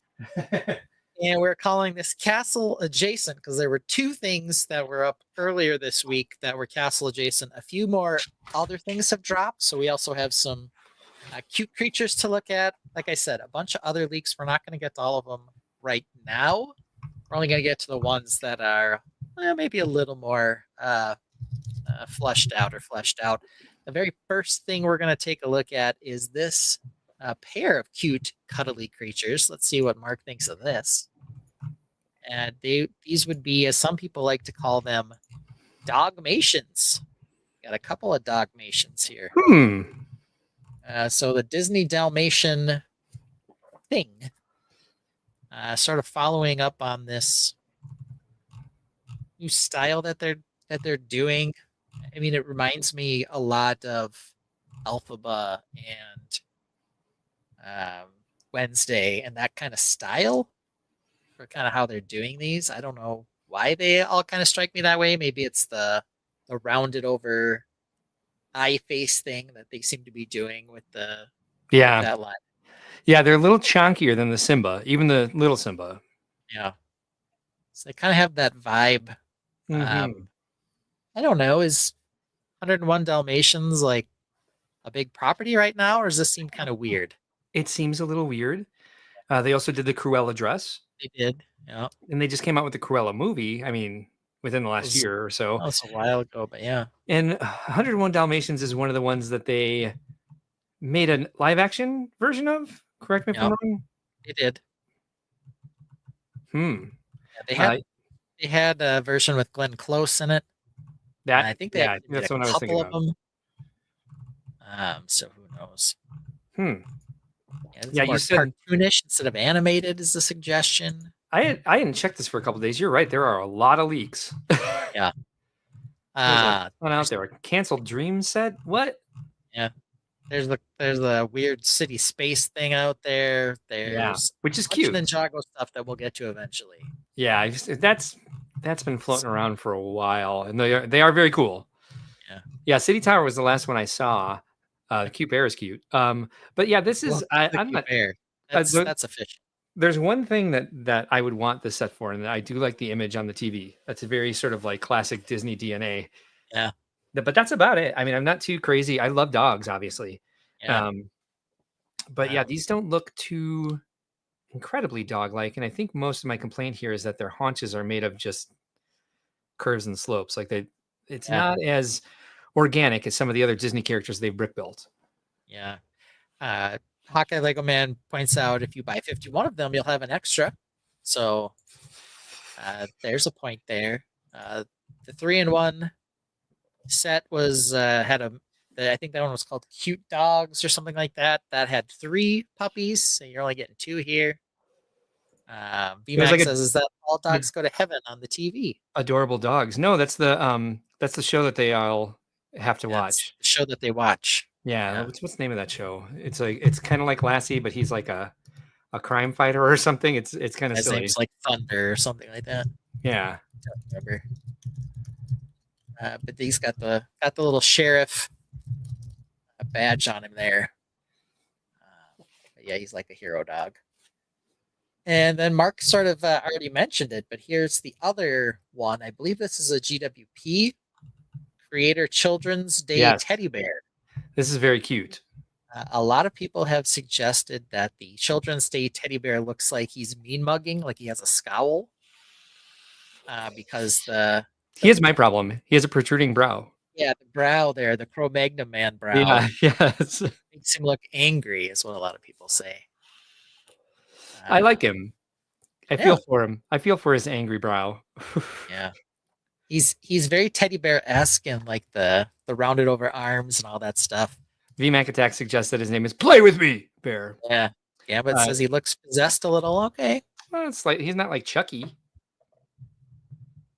Yeah, I wonder if they could have done something different with the eyes or the brow, one of the two, to make him look a little less mean, but I think he's still kind of cute. He's very... Look at this adorable Happy Doll set I found on Amazon. Believe it or not, it's made of Legos. He comes with a little knife like he's an inspiring baker. Isn't that cute? I don't know why he does this at night, but it's cute. Am I right? I gave this adorable Lego doll set to my toddler. See how much he loves it. I can't believe I'd never heard of this cute Lego set before. There should be commercials. Yeah, there you go. And they use the same technique as those Dalmatian face for Chucky's face, or the adorable Baker doll. Adorable Happy Doll set. There we go. Brick Orphanage suggests that this could be Ted from that movie. It looks rather Ted-ish, doesn't it? Yeah. Hawkeye Lego Man says, looks easy to build green overalls on him, which would make him corduroy. Yeah, perhaps. Yeah, okay. We'll talk about green overalls later too. Lots of throwbacks to what's happening tonight. He has a box of shanks. Yeah, those crayons are interesting in rather the fact pointy. that I think they're supposed to be crayons, but that's not really how you'd color your crayon. Maybe they're supposed to be colored pencils? ? But they look like injectables or something else. Very, very, very small hands. Yeah. They do look like injectables. Very good call. Yeah, they're supposed to be crayons. Maybe they're little. It's a little bear Slurpee. Maybe like you can say that. Maybe. I do like that it just comes with 3 Lego blocks, so it looks like he can stack the building blocks together. Just like, oh, here's 3 random solid blocks. The bear arm should be done different with hands. Well, it is a teddy bear, and they do typically have just a little. And bears famously don't have opposable thumbs. Brick Dad Build says he's a Children's Day teddy bear Griff W. Prip. What? Yes. GWP. Yes. Yeah, so I don't know what happened to my brain there. Whatever day Children's Day is, I don't know. I'm sure my kids probably know because they're like, buy me more presents. No, it's every day. Every damn day is Children's Day. Sure seems like it. Okay. And then we had one more that I just saw today. Yeah, So I looked at that. This does look rather cool. Yeah. What are these things called? It's like a bulldozer with some sort of attachment on the back. I don't know But what is it is. not? Is that not what they grind up pavement with? It could be. That could be what the part on the back is. Specifically like a plow for scraping up pavement. And it looks like it does have a set of pistons or something that move on this. They've been doing these more lately. Yeah. Sort of the elevated construction truck. They had the really good excavator earlier this year, and now they're doing another good one with this bulldozer version here. Oh, that brain mech looks cool. I mean, wait, no. The Yeah, canceled Dreams one. No, the other Dreams one that is The other actually Dreams going to one. happen. Yeah. Yes. No, the canceled Dreams one, unfortunately, is the video game tower Oh yes.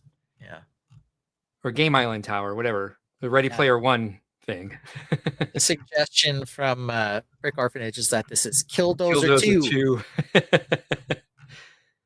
But yeah, I guess it's just kind of nice that they're finally doing some of these construction vehicles that aren't so Ooh, a Corvette Stingray. light on the part draw. Yeah. Yeah, there's a Corvette Stingray out there. That's Technic.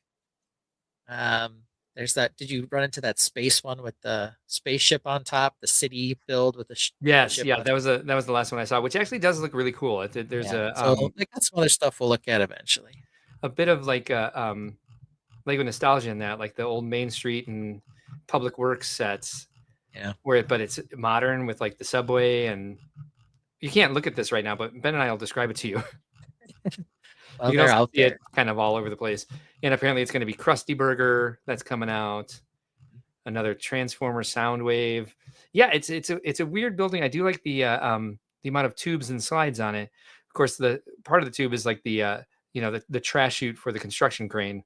But some cool stuff. I don't know why there's a spaceship launching off the top.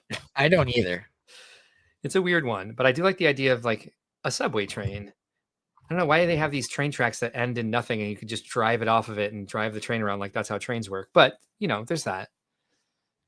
Since Mark's just describing this thing, we'll just pull it up. I have it right here. I can just share it. I got it too. Okay. They're apparently making a new Hogsmeade village. Yep. You've been going to Reddit every day like me, except I missed the last couple days. Occasionally. Okay, so here's this crazy thing. What is this It thing? is weird. I don't know. It's got a spaceship on top, Mhm. construction crane, a skateboard ramp, a subway train cart to nowhere, a police station on one side, a fire station on the other. It's like all of the city themes mashed into one building. So it's interesting. I guess I'll say that. Yeah, that it is. So I don't know. Okay, so back to what we were talking about. Our two castle adjacent sets. The first one is this one. It's a Yes. version of 4 Privet Drive. Drive. Yep. Seen a couple of sets called for Privet Drive. You can see the 4 right here. And this folds open, does it not? Because it looks like that is the backyard. Yep. On the left there. And we got Hedwig again. This time he's not a terrible brick bolt version. That thing is so ugly. So there we have it. All right, so wait a minute here. Let's see. Oh, Brick Jedi is here. I'm not sure if you brought that up yet or not. Oi, oi. VMAC Tech also said back to the bulldozer. It's for ripping dirt so the next pass can clear it easily. Did you already say that? Yeah. Brick I don't know if Orphanage I did, says but I read that for sure. it's hard to see between the Photoshop dust and blurry picture. Hawkeye Lego Man called the City Tower Best of City. Best of City. Okay. Maybe it's the city 50th anniversary. Huh? Could be. Where are the cows? Brick Jedi says Home Alone 2 apartment. Is that the Okay. the city tower? Yeah, kind of like the traps inside the Yeah, brownstone when he redoes it. Yeah, not Good quite, call. but okay. Brick Dad Build says 10-in-1 creator with no alt builds. There you go. Yeah, And yes, the every Privet alt build Drive, is the yeah, for Privet Folding Drive doll- is folding Dollhouse dollhouse style. style. Dollhouse? Come on, man. Dollhouse style. Dollhouse. Yeah. So there we have it. This one's got kind of a interesting looking brick built character who's floating off into the sky, and then just some Aunt Marge. fun figs. Who hasn't blown up looks- their aunt? Yeah. It looks very, very Harry Potter. I'll say that. Yep. I'm not sure anybody was clamoring for this set, but who knows? Maybe Rick Dad was. They seem to make it from time to time. I think this is the first time they've done it without the flying Ford Anglia. Yeah. He does confirm that Harry Potter fans are wanting this. So We now know that. Interesting. So they are fans of this. It's not a okay. bad like city filler set either. Yeah. Good usage of the P piece. I think he's talking about the super action piece here. That makes sense. Mark Yeah. likes to use as a P piece. I like to, as if I do it often. All the time. Every stream. Our last castle adjacent is look what they finally announced. OMG, did you know they What? were making this? I'm floored. I can't wait to see the lifestyle images from this. Oh, I wonder why. All right, so we can take a look at a couple of these here. I think we've seen this shot already and perhaps this one. Yeah. But now we're getting some more close-ups here. I think there's been a lot of talk about how this one's based on Lord of the Rings and not The Hobbit. Yeah. So fair that enough. kind of influences what interior parts they do of Big End. Okay. Since there's different room focuses depending on the movie, I'm like, whatever. I don't really care. Cool.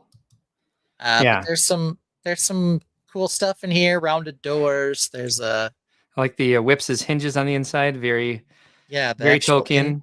Yeah. The door does have a shape that kind of resembles that. So they're using whips to sort of draw that out. Here are the figures. 9 figures, it looks like. 9 actual figures. Yeah. We've got Bilbo, Frodo. There are alternates for Merry and Pippin of them with like ash, like crazy hair from when they light off the firework. Yep. Sam, Rosie. Brickworld says, just back to the last one, the Privet Drive houses are all cookie cutter anyway. Just put them in a row. It would look like row housing, sure. Brickdad Build says it will be a good 360 building on a Mills plate for multiple uses. Yeah, that's what I was kind of seeing as well. Let's keep going through these lifestyle shots if you don't mind. We'll get to that here in a minute. Sorry. And then there's 2 proud feet, kind of the 2 angry hobbits on the far end there. They're proud foots, but when he says proud foots, they say proud feet. And then everybody laughs. Here's the firework dragon, which apparently this guy is steering around. And there you can see Merry and Pippin with the exploded ash on the face and crazy hairs. Long nails and breasts, so I believe it's this woman is flying it around. Oh, okay. This person. And then there's the inside. Mark already mentioned the whips as the decorative art on there. What is making those candles? I've never seen that piece before. That is a white ballpoint Friends pen. Oh, goodness. Okay, I didn't know there was a ballpoint pen piece. Interesting. Yeah, and it makes it look like the wax is melting. So cool little use there. I like the carpet. Little carpet piece. Yeah. Does that look like stickers to you? They look printed. Okay. But it's hard to tell. This image is rendered, so it's hard to tell there. This next image, though, is actually built. Yeah. And they don't look like stickers on the green ones, at least. So I don't know. They certainly do on the portraits above the fireplace. Yep, those do. As does this map over here on the right.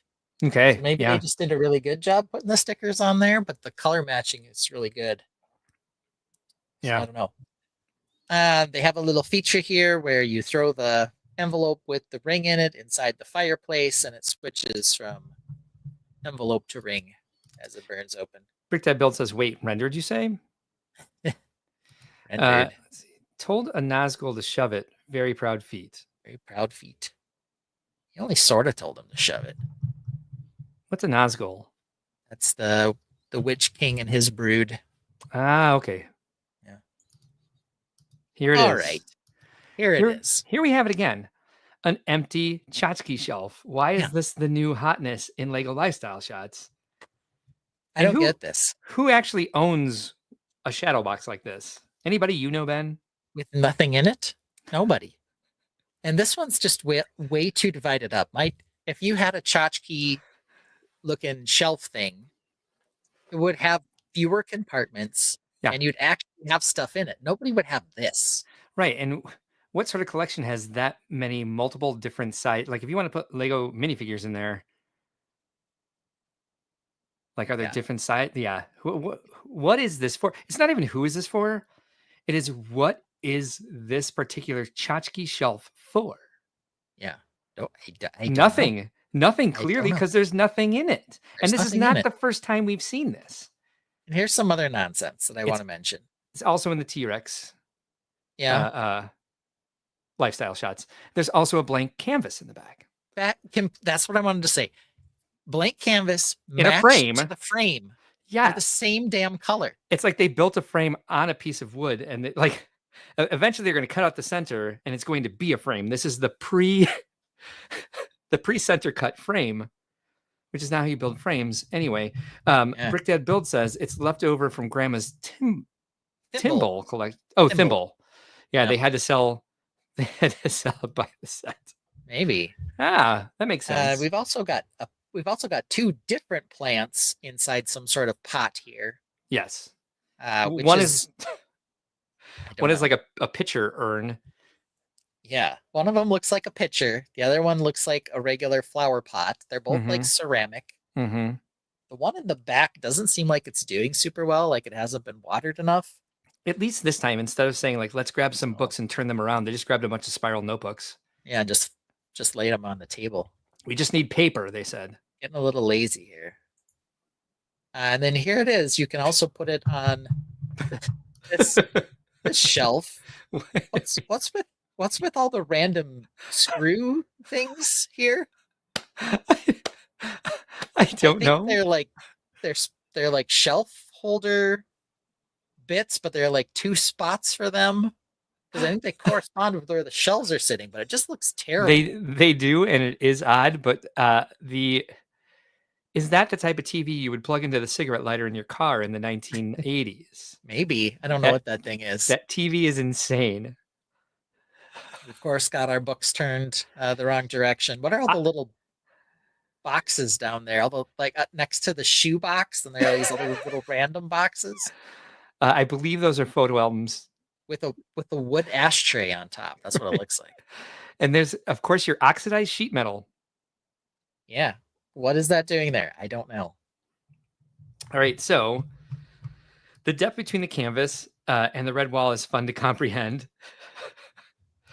Antique portable TVs are the new antique cameras. Yes, we need to see flowers growing out of that. Probably Dead Build says, are those plants growing out of grandma?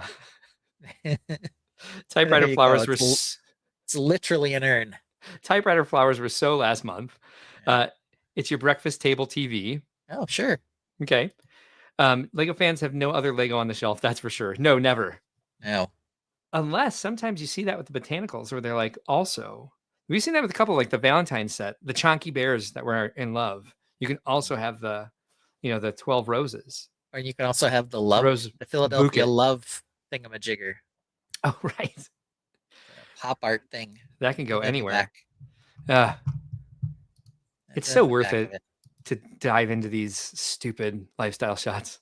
Yeah. My favorite part of these streams, by far. Oh man, this is and guess what? I see 3 chairs. Tell me something about these 3 chairs, Mark. They match. None of them match.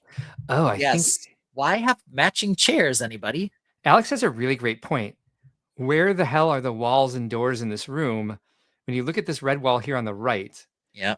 and then the frame with the plant in front of it, and then the the oxidized folder sheet back metal there. behind it, yeah, and then one of these architecture light bulbs, Yeah. with the glowing filament. And okay, so she's putting the tree on. I was like, tell me she's actually flying that firework, or like she's gonna sit at her breakfast table with, I assume that's like porridge in one bowl, yogurt in another bowl, and Yeah. play with this at her age. Not enough people have porridge. No, I was gonna say. but that's clearly what's in those bowls. I don't Probably. think there's Lego parts in them. Yeah. Okay. And then you had said to me T-Rex also had Yeah, a tchotchke shelf with nothing on it. So let's take a look empty at that. tchotchke shelf, which I do have it pulled up for the final matchup here. So if you want me to just use my screen, I can do that. Yeah, I'm pretty much there. Here we go. Hooray, we're there! Oh yeah, what do you know? Empty ass tchotchke shelf. Look at this. Look at this thing. And that's huge. It's We thought the other enormous. one was big. This is like a a wall length. It's a floor to ceiling tchotchke shelf, and it's empty. And he's Empty. used it as the centerpiece for those two shelves. Yet there's nothing in it. It's just like leaned against the wall, and it has a couple of like black squares in it, and that's it. Yeah. Yeah. That's the same. That's the same damn tchotchke shelf. This might be in the same place I don't because it's also think it got is. this crazy red wall back here. I think it's a different tchotchke shelf Yeah. because the other one has like, at least has compartments where it's like these sizes go here, these sizes go here. This is just wacky. Like Yeah. every like individual square of it has different size. Builds thinks it's the same one. I don't Hey, know. guess what? I Turn see three sideways? chairs in this picture. Tell me something about them. They match. Yeah.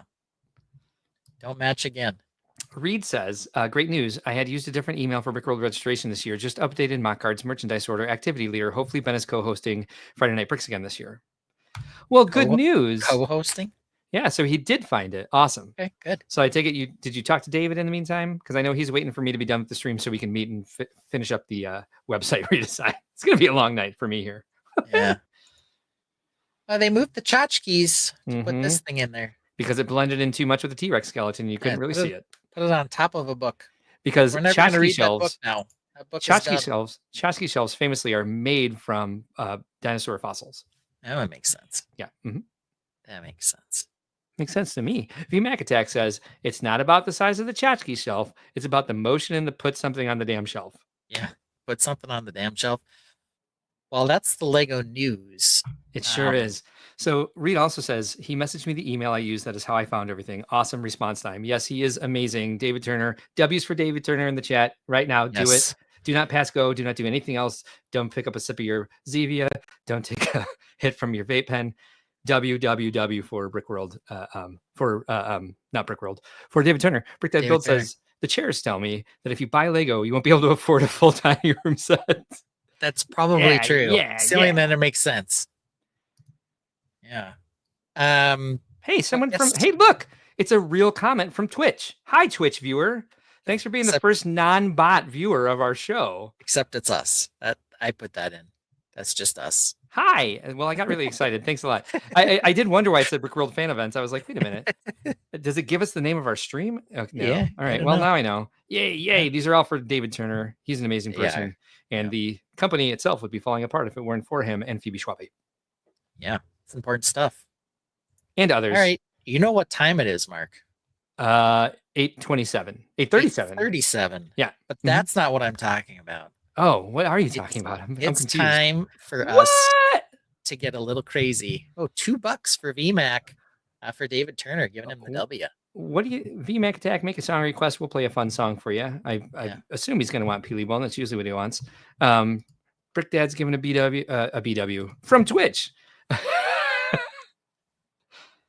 Cool. I think it's time for the March Madness final matchup. Is that what you're getting at? Here we go.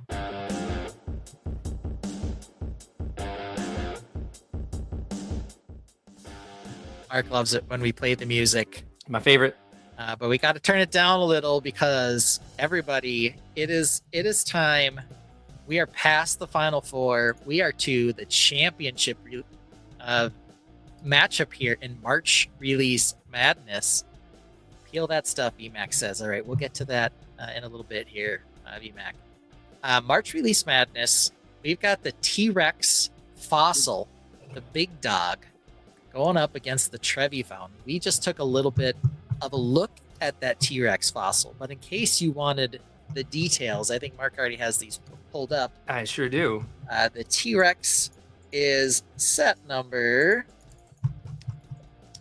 I do know this. I do know this because I write. It's 76968. 76968. 249.99. Figures. Yep. Cost $249.99. 3,145 pieces. It was a late entry to March Release Madness because it came out March 15th, and it's going up against one that we talked about because Mark has been to the real place, the second version of the Trevi Fountain. Trevi Fountain is set number 21062, coming in at $160 for 1,880 pieces. technically no minifigures, but there are minifigure pieces. There are 3 minifigures in there. Essentially, give Technically, you 3 minifigs. boing, boing, boing. They just don't have faces. Yes, and then there are torsos and heads for 2 more. Oh yeah, hey, check that so- out. Boing, boing. Yep. And then the goofy-looking brick-built horses. Yeah, with Technic arms, with Exoforce robot arms. Yes. At least the Trevi Fountain had the decency to come in at the right time of the whole March Madness thing and not be a mid-month release, which we don't get a lot of these days. I mean, just Usually they're towards the front of the month. lifestyle shot versus lifestyle shot. Yeah. Both of these lifestyle shots are ridiculous. I would say I hate the Trevi Fountain lifestyle shot more. Okay, fair because enough.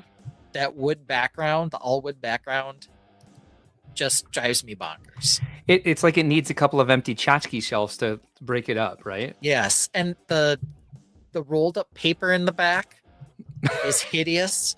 The one that's sitting horizontally instead of vertically looks like a rocket or some sort of phallic design. It looks weird over there. I don't know. I'm also having a lot of problems with the fact that there's probably like a shelf right at the guy's shoulder level. A huge problem with that. It's like the MC Escherness of that wall. Where Yeah. If there is a shelf there are wooden cubes just sitting at it askew, like all cattywampus on this There's 2 of shelf. them. If there's not a shelf there, then what? They're floating in midair, and then look at the wraparound aspect of that piece of scarf or whatever on the far left. It looks like it's hanging over like a wooden bar. Like there's actually like a Yeah. partition there made of wood. This is aggravating. Like It's mind blowing. they're messing with our minds very hard here. Yeah, and then the actual like wood pieces. If they are lined up, none of the grain lines up from section to section, so it just looks terrible. And maybe it is like indented there, which is why it doesn't line up. But we can't tell. Yeah. from the angle. It just looks horrible. It's like if we were doing this lifestyle shot versus lifestyle shot, the Tyrannosaurus would definitely win because at least we know the depth of that room, even if Yeah. we don't know the depth of the empty tchotchke shelf. Oh, the empty tchotchkes is annoying. And they have a different scarf just draped over something in this one. Yes, And they do have 3 chairs that don't match, which also drives me bonkers. but more rolled up But- paper. More rolled up paper. These are much more tightly rolled up though, so they don't quite bother me the same, but they do still look like trash. And I don't think that's the same tchotchke shelf unless we only see a very small corner of it in that one picture. Anyway, I don't know. But let's get back to the let's sets. talk about the themselves. journey that we've had getting here. And Sure. our final 2, we ended up with these 2 over, a pretty decent field of Lego sets that got trashed in the wake.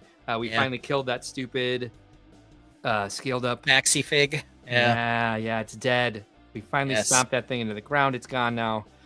I haven't started the poll yet. I'm waiting until we do a little retrospective here, and then we'll give them a good. Okay. I don't know. What do you want to do today? 5 minutes, 10 minutes? How long are we going to give them to vote on this? Yeah, I think we should do a full 7 minutes today A full 7 minutes sounds fair. on the poll when we get it open.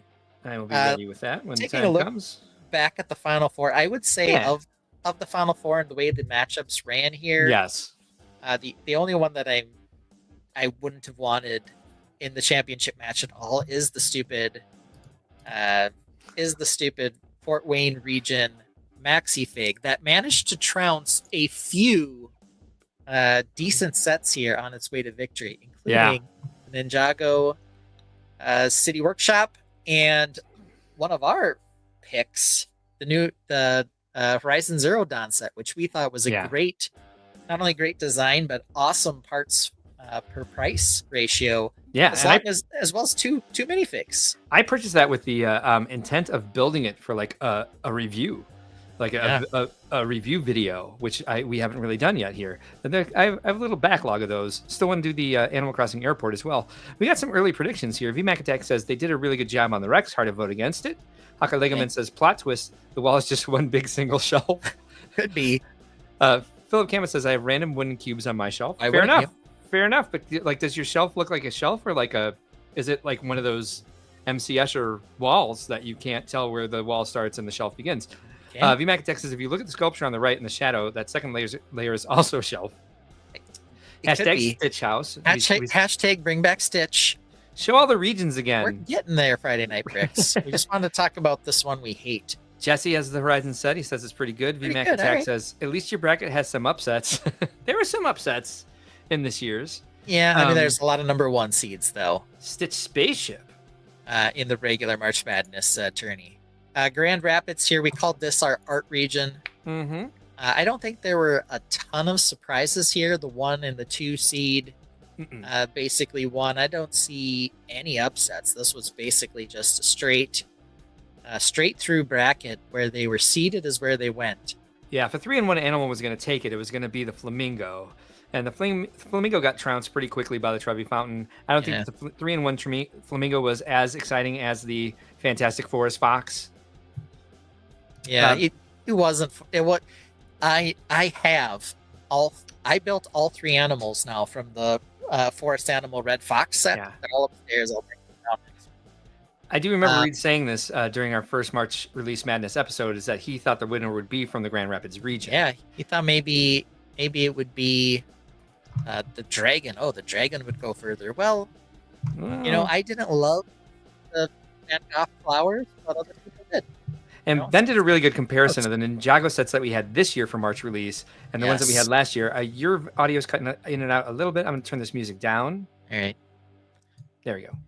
Yeah, it was certainly night and day difference. We had 2 absolute bangers from Ninjago last year compared to the 2 dragons this year.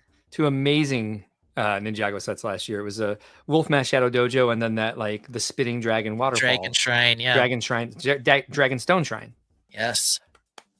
Both complete killers. They would have trounced probably anything else in this bracket this year. Holiday Joy, I think this one had probably the most favorites from people outside of maybe VMAC, who we'll get to Indy in a minute here. Yeah. But this one had a lot of fan favorites in Stitch House, in Hey Hey, in the Transparent Battle Pack. Some people like the STEM set as well. I think the only stinkers here were definitely the 6 seed. Yeah. Which was Stupid Bumblebee. Maybe he should have even been a 7 seed below the F1 Grid Racer there. The music is only for you. It's never on the stream. We turn it way down after we I was like, I've heard it. I've heard it on the stream. I know it goes through. I think number 5 seed here was probably one of the biggest heartbreaker, man. Heartbreaker. Well, I think we were calling for it to upset a couple things. I think we really thought it would have got very close. It was a tie. It was a plate flip that took it. It was up to me, and I flipped a plate instead of just calling for it. But I didn't know how to decide between these 2 because I thought they were great sets. Yeah. I would have liked to seen the Transparent Battle Pack go a little further because I think it might have been a little bit of a surprise. I think it might have been the Fantastic Forest Friends of this year. Maybe not made it as far. Yeah, I think maybe it if it was in a different region, it may have had some more luck. But it was in the same half of the bracket as the T-Rex as well. So even if it won the first round, I don't think it would have gone much farther than that. Somebody brought this up last week. Her name is Mary what? Mary Wilson? Something like that. The Lego designer of the fountain was approached at Brickworld Chicago 2022 by Lego, and a year and a half later became a Lego designer in 2023, which is a very cool story. I think somebody, maybe it was Marty, told that story last week on the stream. And it's very exciting. A lot of people get recruited for things from Brickworld, like me. Mary I Wilson. worked for Legoland for 4 years from being recruited from Brickworld in 2007, 2008, something like that. Yeah. Yeah. All right, so Holiday Joy Reason pretty much got stomped by the T-Rex. And a bit of a controversy there in that the T-Rex was not in the original bracket. Right. It was, it was a March release, but it didn't get announced until the week before March even started. And it had a real quick release at March 15. It's like the leak came and then the announcement came. Yeah, it was like leak, bam, bam. announcement, release. Like boom, boom, boom. Super fast.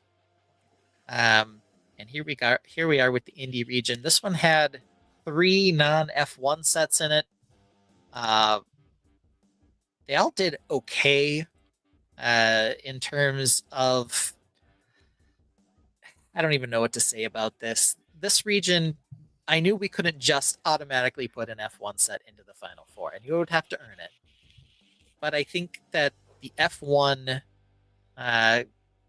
bonanza sort of shot itself in the foot a little bit. Yeah. Like here I had, 10 speed champion cars to choose from. So what did I go with? Well, you can see what I did for 1 and 8 and 2 and 7.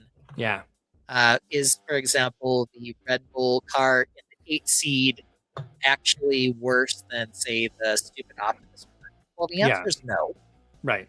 But I didn't, really feel good about running out the 2 Oracle cars Right. in a later round. I mean, they were, pick your poison, I guess, on some of that.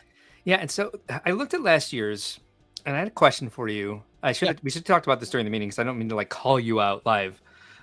Last year we had a bunch of Ninjago sets, a bunch of Animal Crossing sets, and they were relatively split up between the regions.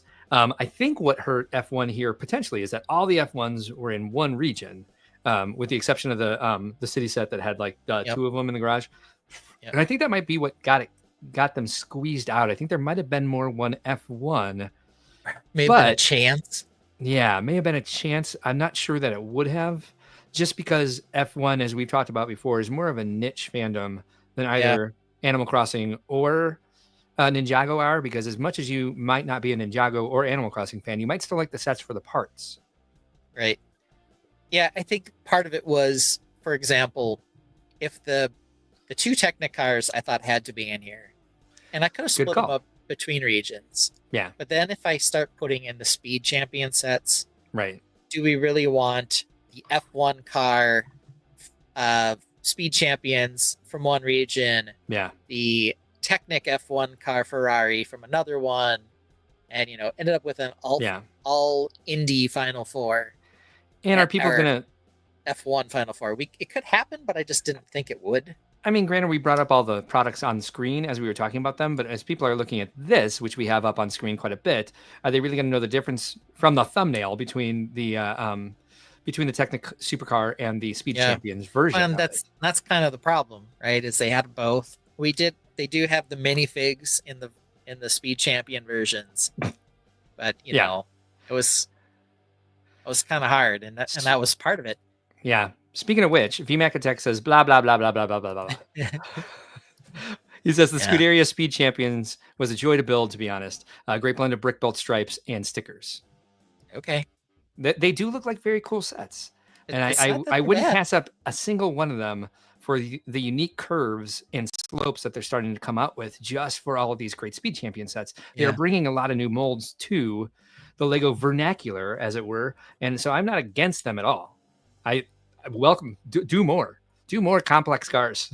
Let's see more curves and slopes come in, because I really like whenever we get a new radius or we get a new degree of a slope. The other thing I'll tell you, and I don't know what VMAC will say about this, but one of the things that I sort of railed on, and we both did to some degree, is that they had, for example, an F1 Mercedes AMG car and a McLaren AMG car Speed Champions last year.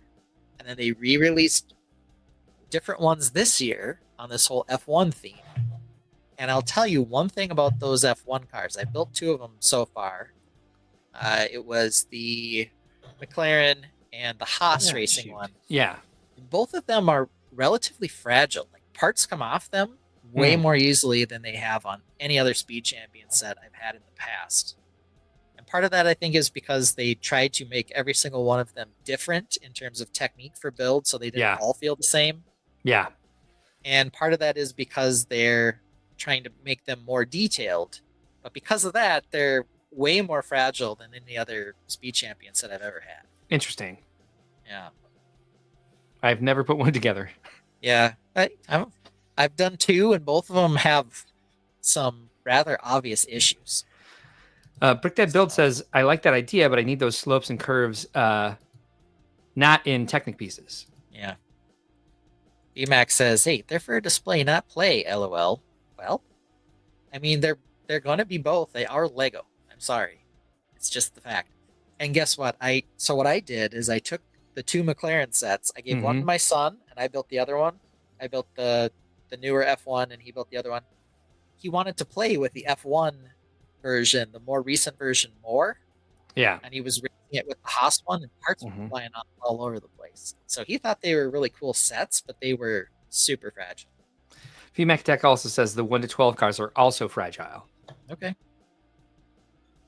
So maybe it's just the nature of an F1 car. I don't know.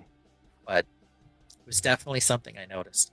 Possibly. Anyway, As so they coming say. out of this region was eventually the Star Wars helmet. We've had several Star Wars helmets. I will say this is one of the more attractive ones I that agree. we've seen. You bought and built it? I have it. I have not built it yet. Oh, I thought you did. Sorry. No, but I definitely will build it. I've just been, working on the Rogue's Forge and other things instead. So there we have our 4 regions, and here was the breakdown. Out of Indy came this F1 helmet. AT-AT helmet. Out of the Grand Rapids region came this art set. Architecture set. Rub it in.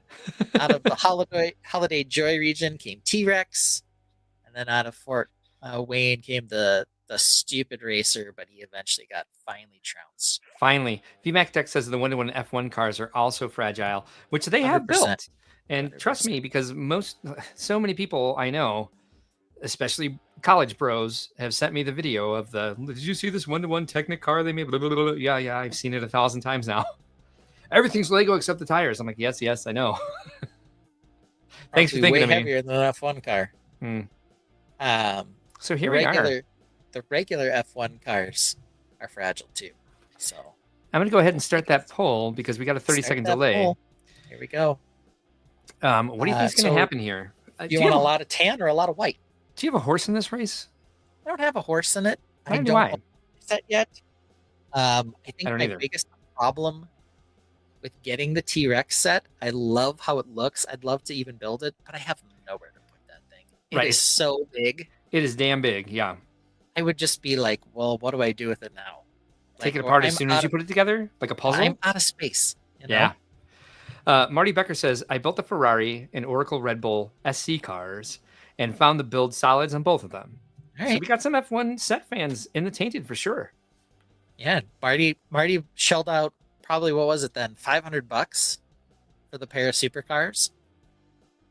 And yeah, I'm glad they weren't fragile. Brick Dad Builds voted for the Trevisaurus Rex. Okay. He sounds fun. We talked about doing a mashup last year. The final two is the Forest Fox medieval. Oh wait, Forest Fox Shadow Dojo. No, it was the medieval yeah, town that's square. right. Yeah. Medieval town Forest Fox friends, which we didn't do a mashup of. It would have been fun though.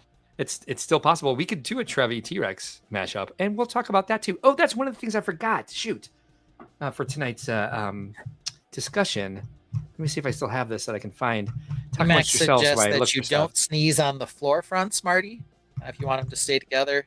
And I stand corrected. You'd only have to pay $460 for the two Technic supercars for the Ferrari SF24 and the Oracle Red Bull Racing RB20. If you also wanted to buy the Mercedes AMG F1 from last year, though, you'd have to shell out another $220. They also had the McLaren Formula F1 race car. That one was $200. So they've gone $200 to $220, now to $230. Marty says mine were the $26 Speed Champions. SC's not Supercard Speed Champions, so he's only had to pay Gotcha. $52 for the pair. That makes sense. What's the price on the two sets, Fountain and Rex? The T-Rex is $250. The Trevi Fountain, I believe, is $180. $180 or $160, one of the two. We'll find out shortly. We did know that. We even said it at the time. No, how about I set a $250 timer? for the T-Rex. And Trevi's 160. Not 180. We got 5 minutes left on the timer that I definitely remember to set when I started the poll for 7 minutes. So that's definitely a thing that happened. Definitely is. What's Yeah, the I price of mean, the two I don't sets? know. Fountain and Rex. So here we go. Price of 250, the 160. We two. just went over. Yep, you got it. Sorry. 250, I was 160. photoshopping something that I forgot to. Whoops. That's not in there. Yeah. Brick Dad suggests that you can mix Trevi in with a city modular, but the T-Rex is sort of its own display. Trevi definitely has the worst lifestyle shot. So credit or demerit there, depending on how you feel about it. But Yep. yeah, that picture is absolutely hideous. Good point. Good point. I can't handle that much oak-colored wood or whatever they want to say that color is. Parts pack wise, I'm probably more likely to use the Trevi Fountain pieces? Question mark. Hard to know. There's a lot of great curves and slopes in the. As much as you like to build space castles, Yeah, and I like some of the white parts. I like, especially when you go orc. I think you would definitely use a lot of those curved slopes in tan, in dark tan, teeth and other things. Yeah. Which you do go orc from time to time. Gotta go orc sometimes. You do. Sometimes you gotta go orc. Yeah. Space orc maybe that'd be fun too. There's also a lot of the nice translate blue in the Trevi as well. Of course, and I do like the depth that they put in the fountain. Take a look at that. Yeah. And they've got some very pretty. Some nude pieces on the back wall there. The peach nude piece. Nakedy nougat. Nakedy nougat. As the kids like to call it, I hear. Yes. Why wouldn't you call it nakedy nougat? Yeah, a lot of this is like the tan and dark tan battle pack, basically. Yeah. There's so many great pieces in here. I don't know how many of these molds are new. Recolored at least. Recolored, yeah. New color, new recolors, whatever. However you want to say that. It feels. Look how much he enjoys posing it. Though. Yeah. They both seem like they would have a lot of repetitiveness in the builds. So I don't know if I would love building either of them for the set. Yeah. T-Rex looks like it's got, some differentiation, as does the Trevi at parts, but it also looks like it has a lot of brick stacking and the same, mirrored build side to side. Well, with 2.5 minutes left, the T-Rex only has a slight edge right now with 62%. Okay. I think you make a great point there. The repetitive parts of the build. The only time I ever build Lego sets anymore is with my family around Christmas, when we are building the holiday set that came out that year, or like an orchid or something. And so we pass it to each person and they do a step. I get the pieces ready because I'm like, let's go. No, this goes here, that goes there. Yeah, I do that too when my daughter's building, or when my wife is. The few times she's built something, I'm getting the parts and stacking them out in front of her. V Mac Attack has a suggestion for you for a mock, which I would love to see as well. Space Castle Orc Cafe. Hey, that could be interesting. Brick Dad Build says, if I was building a Death Valley of oversized animal remains, I would use that T-Rex for that. Why wouldn't you? Yeah, if the La Brea Tar Pit is your next mock, you're getting the T-Rex. I get it. I suggest if you're going to build the La Brea Tar Pits, you use those black hexagons. Yes. Friday Night Brick says, that is my problem now, is finding both UV reactive and non-reactive translite blue tiles for water. All right. Hey, that's not the thing. Reed's vote depends on whether the Trevi water tiles are UV reactive. And how would we know? Somehow these two people had the same thought at the same time. Mm-hmm. But yeah, we're less than a minute away from ending this, and T-Rex is still at 62%. So I do believe it's as I kind of suspected that the T-Rex was going to win this, just out of sheer uniqueness, I would say. It is different than a lot of things that we've seen. It has a lot more. It's more impressive looking. Let's say it uses a lot more building techniques. As great as some of these techniques that Mary Wilson has used in this, because if you look at this, it's a bunch of different architecture techniques we haven't seen before. A lot of new recolors, white hot dogs, the white mini figures, the white mini frog trophies. Yep. Cute little horse. You can put it next to your antique camera, which is better than putting it next to an antique TV, portable TV. Look at how many of those books they had to flip around. Right. Absurd. All right, well, that's it. The timer is going off. The dogs are home, and Trevi did sneak up a little bit, but it looks like T-Rex is walking away with this one And watch your water glasses because there's going to be concentric rings going through as T-Rex appears to stomp its way As he stompy into stompy. victory. All the way to Final, it. and there's not even a percentage missing. It is Tyrannosaurus Rex with 60% and Trevi Fountain with 40%. All right. Just 15 votes. Wow. Well, hey, the Tainted have spoken. The Tainted have chosen. Here it is. This is the winner of March Release Madness 2025. The Dinosaur Fossils Tyrannosaurus Rex. Ben, if you were forced to vote in this, gun to your head, what would you have voted for? T-Rex. I would have voted for the Trevi Fountain. Marty Becker says the Light My Bricks light kit looks nice for the fountain. Ooh, yeah, I bet you that'd be great. Under the water, I hope. Boo Hiss, Friday Night Bricks was voting for Trevi Fountain. I think the Rex traveled on the last play. Perhaps, but they call travels differently now, so who knows? Yeah, or never at all. Yeah. Yeah, they traveling and carrying. They never call. Yeah. us. Well, there we have it. Another Whatever. glorious year of March Release Madness. Yes, and I feel like we can't play One Shining Moment because we'd get copyright struck. No. Yeah, we can't do that. But yeah, we definitely still need to show our final slide with T-Rex standing atop the pile. So here we have it. There he is, our champion, Mr. T-Rex. I think the reason I would have chosen T-Rex is just because of how impressive it is as a model. It's one of those ones where people would walk past it at a show and say, "Is that Lego?" Yeah. And that's, I think, Or they'd say, are those Legos? Are those Legos? Yeah. Are those Legos? Yeah, there we have it. And I'd like to say, Holiday Joy region, I think, was the strongest region. I agree. So I think the strongest set from the strongest region, hey, it won. That's fine with me. Yeah. All's well that ends well. And Oh. I think maybe it's because I was a little bit more stressed out with different things this year. I didn't feel the tension that I felt last year. I feel like the T-Rex, once it was in, was kind of a clear winner, if I do say so. If I may say so, I should say. Yeah, last year there was definitely some more angst around the Snow White house when it went out. Yes, there were where 4 very Maple was solid gonna sets. go. Yes.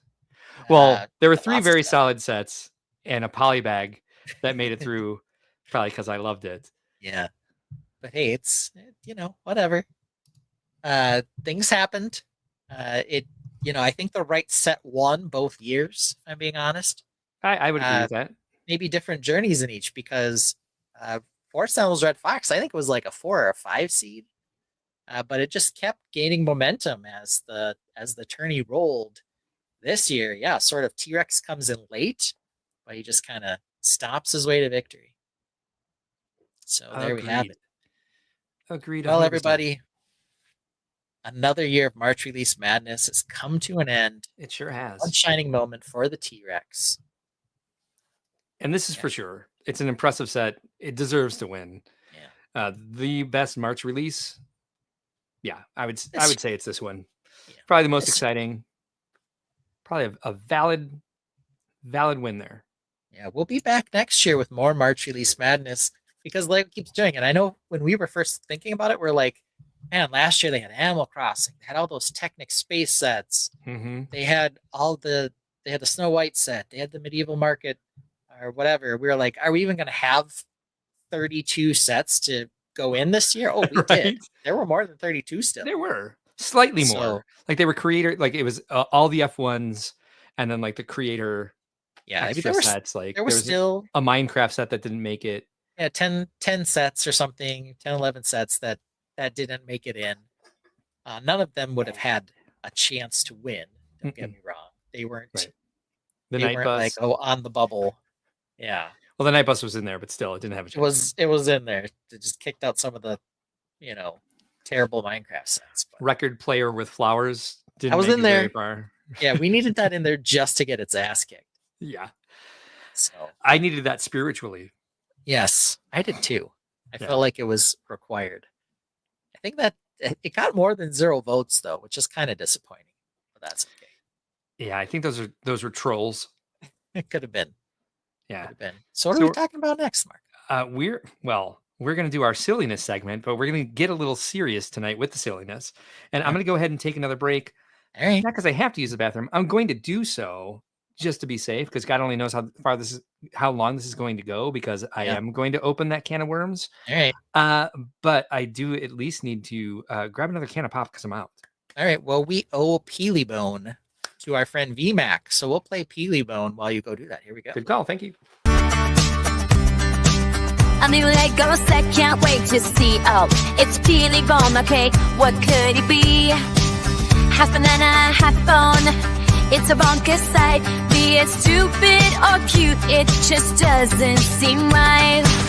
Guts, oh, what it's like to behold. Little brown splatters, stories untold. Is it a bruised banana or something else? How did Peelybone end up on the shelves? A banana with a skeleton, what's the deal? A mashup too wild to find the appeal. He's not a doorbell, don't say ding dong. Every part of Peelybone is just plain wrong. Don't say ding dong, don't say ding dong. Just plain wrong, just plain wrong. Don't say ding dong, don't say ding dong. Every part of Peelybone is just plain wrong.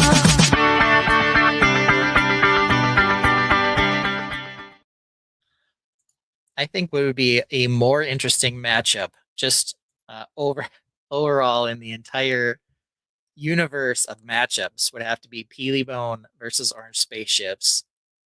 That would be an epic battle between probably our first, I would say, it wasn't our first garage band song, but it was the first one about something that happened on the show that really struck everyone's interest.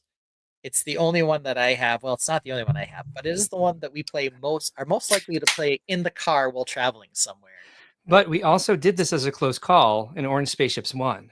And it should have, but it's one of those things, I think, where time will tell which one's truly the classic. Yeah. So, well, I'll say as we're moving on, if you're ready to move on. Yeah. Let's go silly first and serious second. Okay. All right. Sounds good. I'm not sure how you did yours. I know how I did mine, of course. Would you like to go first, Ben? As typical as we do on the show. Yeah, hold you on. are on the left. That's right. Oh yeah. I don't mean to pressure you. I'm sorry. No, that's okay. So what did we call this segment? Well, ChatGPT and we don't care. We'll get to that. Or do but we? Also tchotchkes, and you say, hey, is that how you spell tchotchkes? Well, tchotchkes has several different ways to be spelled.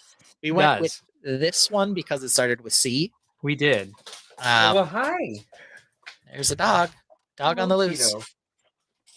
But gone a long time. It turns out it's been a while since we've used these words, so I'm going to go ahead and use them, which is, we were on Stud's phone, and we noticed that in the T-Rex set and in the Hobbit set, that they had those tchotchke shells with nothing on them. We did. And we found out, or I found out after going into Stud's phone, that actually there were several other sets that had shells with tchotchkes on them that they edited out of the pictures. Weird. It was really strange. Yeah. Because I think they felt like there was some reason that these tchotchkes shouldn't be there. Right. Like maybe they pulled focus from the Lego sets or something? I think that was the problem. They're like, hey, we don't want this to be so busy. It's okay to have books turned backwards and dead plants and art things that don't do anything in all these pictures. But tchotchkes is too far. So for example, a bridge too far, yes. So for example, this is the image that they released. But it did not this was not the original picture. I found the original one, which looked like this. That's weird. What on earth is that? Yeah, what is that back there? That looks like that looks like a bunch of tchotchkes of medieval mixed with space. A garden gnome in a spacesuit with a jetpack. Yeah. Yeah. the toaster that looks like a Cylon. I'm not sure why there's a banana above that knight helmet though. Because it's instead of the what's it called? I all I can come up with is Cyphrin. Yeah. Yeah, I forget what this is called, but the brush Yeah, thing the little has been brush replaced with helmet thing. with a peely bone, Yeah, as it were. What do you think Yeah. of the creepy doll head down there with Oh, the in the space helmet? spaceship. I don't know. So, Yeah. someone's just shaking their head at us. As it turns out, I Judge actually us. I Judge actually- Lego. actually got a close up of just the tchotchkes. Woo! Oh, good. Here they are. Yeah, I did this too. Yeah. Yeah. Oh, the creepy baby doll head is the worst thing in here. I do Yeah. love the toaster. I I gotta do say, too. Yeah. the toaster is very medieval and space. I'm also because, not sure what they the toast teacup is in- doing. With the what? The teacup? It's just floating there. Right. It's Yeah, but it does have stars on the cup, so that makes But- it space. Yeah, well, that's part of the medieval thing. So a wizard did Yeah. it, as we know. Brickdad Builds is shaking his head because there was no bell heads. No, it should have been bell heads for sure. Yeah. Oh, good call. The boot, that's just a boot. Yeah. Is it Kinda a looks space like boot? Kind Is of looks it like a space boot. I would wear say. that boot. Philip Yeah. Camus wants to know, how are they floating? Well, it's because a wizard did it. I think that there's some dark blue dowels back there. They Oh, position them on the tchotchke shelf that way. now we definitely really need to, get into this. I think you are right, and I think you've hit the depth that we need to discuss this with. Yes. The worse than the creepy baby doll head is the phantom baby doll head below it. The one below it with the hood on and the Yeah. glowing blue eyes. The empty hood in the center on the bottom. Yeah. I don't that's like a Assassin's Creed, but no assassin. What is this person collecting? Like these are what are those? These are totems. They're like I guess I figure. So Hawkeye Lego Man feels like he's seen these shelves in I Spy computer games. I didn't Maybe. know when you did, so I don't know what that is. Brick Orphan says Space Babies give me creepy Doctor Who vibes.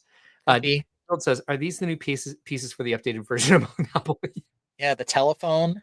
Like, why is there an old school telephone floating in what was clearly someone's collection of space tchotchkes? This is why they cut them out. It wasn't like this is going to connect people to being able to see themselves as buying the set. It was too confusing and too creepy. Medieval space Yeah. tchotchkes. It's like, you know, Yeah. also I find that there may have been some confusion when a dwarf or a gnome was requested as a tchotchke.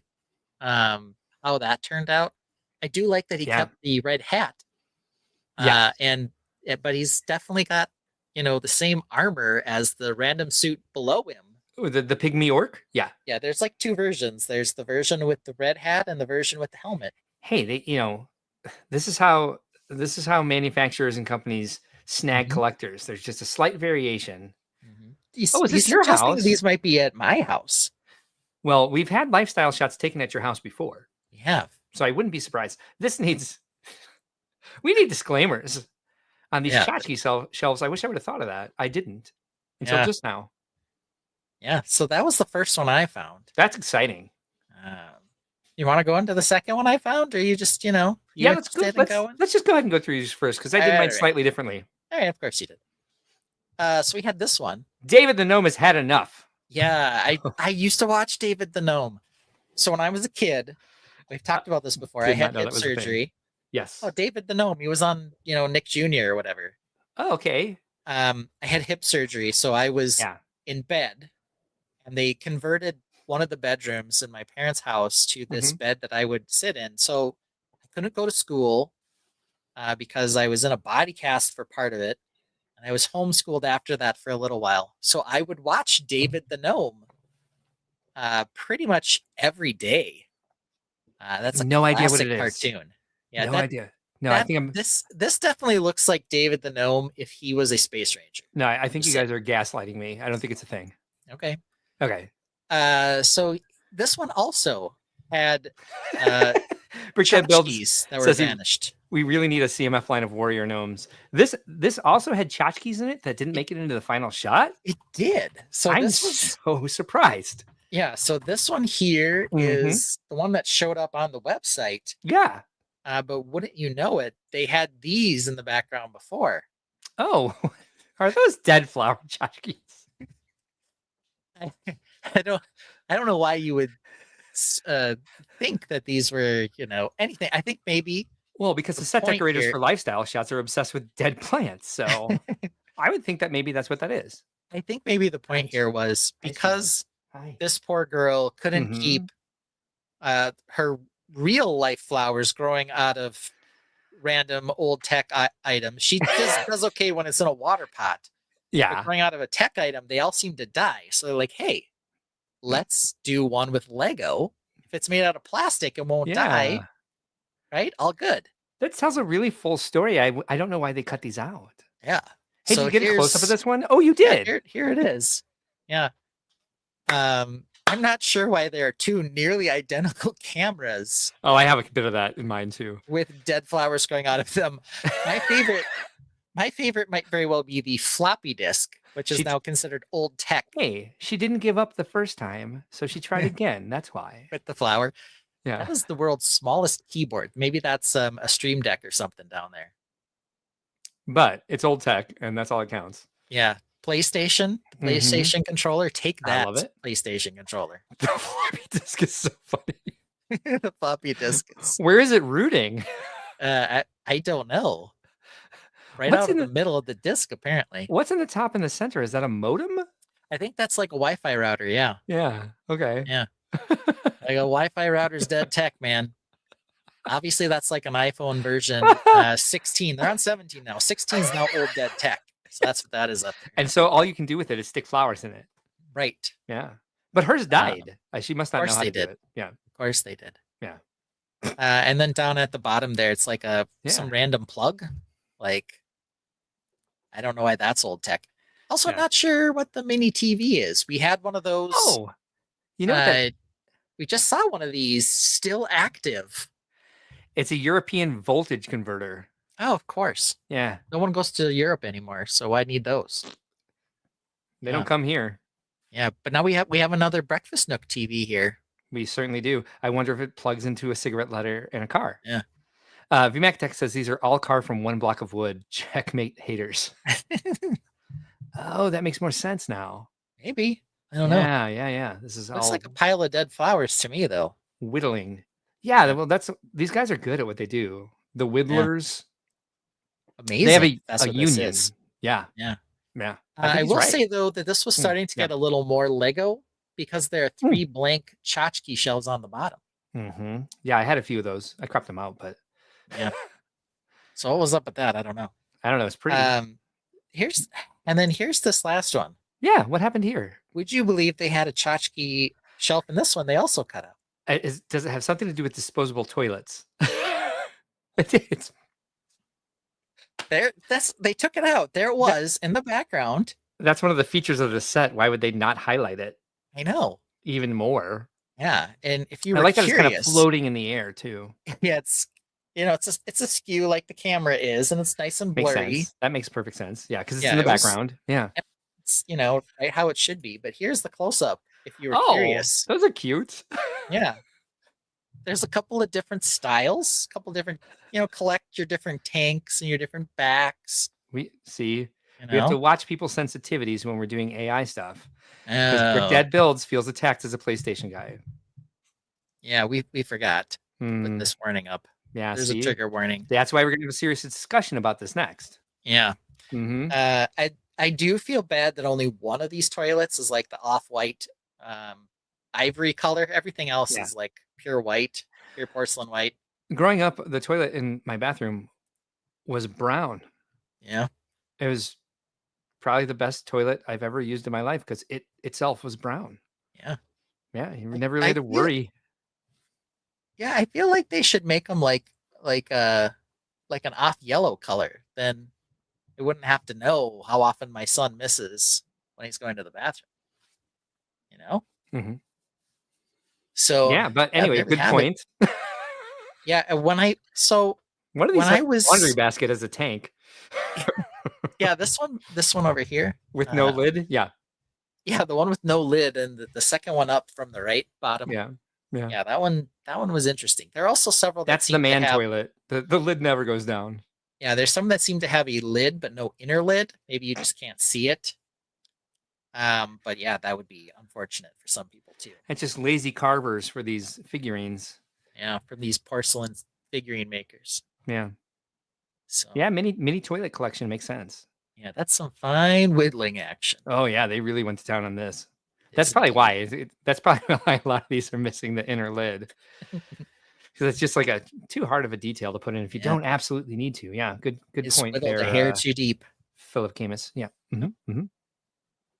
Yep. I would like to point something out here, though. Yeah, please do. When I opened up Stud's phone Yeah. to try to find this information, I was greeted with a rather weird message Oh no. that said this. I said, "Hey, can I see some of these tchotchke shells?" It says, "Heck yes, we can. What kind of images were you cooking up today? Minifigs, goofy mashups, album art for our next garage band bangers, something cursed for Ben to hate. Hit me with the vision, boss." I don't know where the fourth bullet came from. Actually, I'm a little Ask me this. a little confused by that. Did you tell him I am Ben, bitch? I didn't. But this is what it said to me. Yeah, it like we're gonna talk about in a little bit. It knows us maybe a little bit too well. Yeah. Right. For everyone who was curious, though, Mhm. AI feel curious. I feel like I need to show you guys this. Please do, because I'm gonna show you guys some stuff. Whoo boy. Gotta take this off and put this on. There it is, David the Gnome. Oh. Now it rings a bell. No, it doesn't. Yeah, he looks like David the Gnome. Oh, yeah. Yeah. Well, David the Gnome also looks like every garden gnome on the face of the planet. What? Yeah, You can't be serious. I am. All right. I don't Well, know David the Gnome, so maybe he was the cart before the horse. Or maybe he was Hey. the chicken and the other gnomes are the egg. What? Did you know that there are only 26 episodes of David the Gnome? I did know that. 26? That's it? Everyone knows that. Yes. That's like only one season, man. David the Duh. Gnome should have made more than one season. Okay, fair enough. Man. Kind of broken up about that. I am too. Guess when it came out. Oh, it was more than one season. 1985 to 1987. Is this a compilation of toilets from a specific Lego Fest show? No. It's just a compilation of all the toilets that are in Lego sets this year. Yep. That's not necessarily how we feel about Brickfest Live or anything else. Who? It was just a bunch of toilets because Lego really, really seems to like toilet features or putting toilets in sets this year. And roasting s'mores. That's all they seem to like. Yeah, roasting s'mores in a toilet would be the ultimate set. Would be the With ultimate set. Flowers growing out of it. You're not wrong. You just won life. Somebody- Actually, That is your Brickworld 2025 build. A toilet, maybe on a hexagon base, with s'mores roasting out of the bowl and flowers coming out of the tank.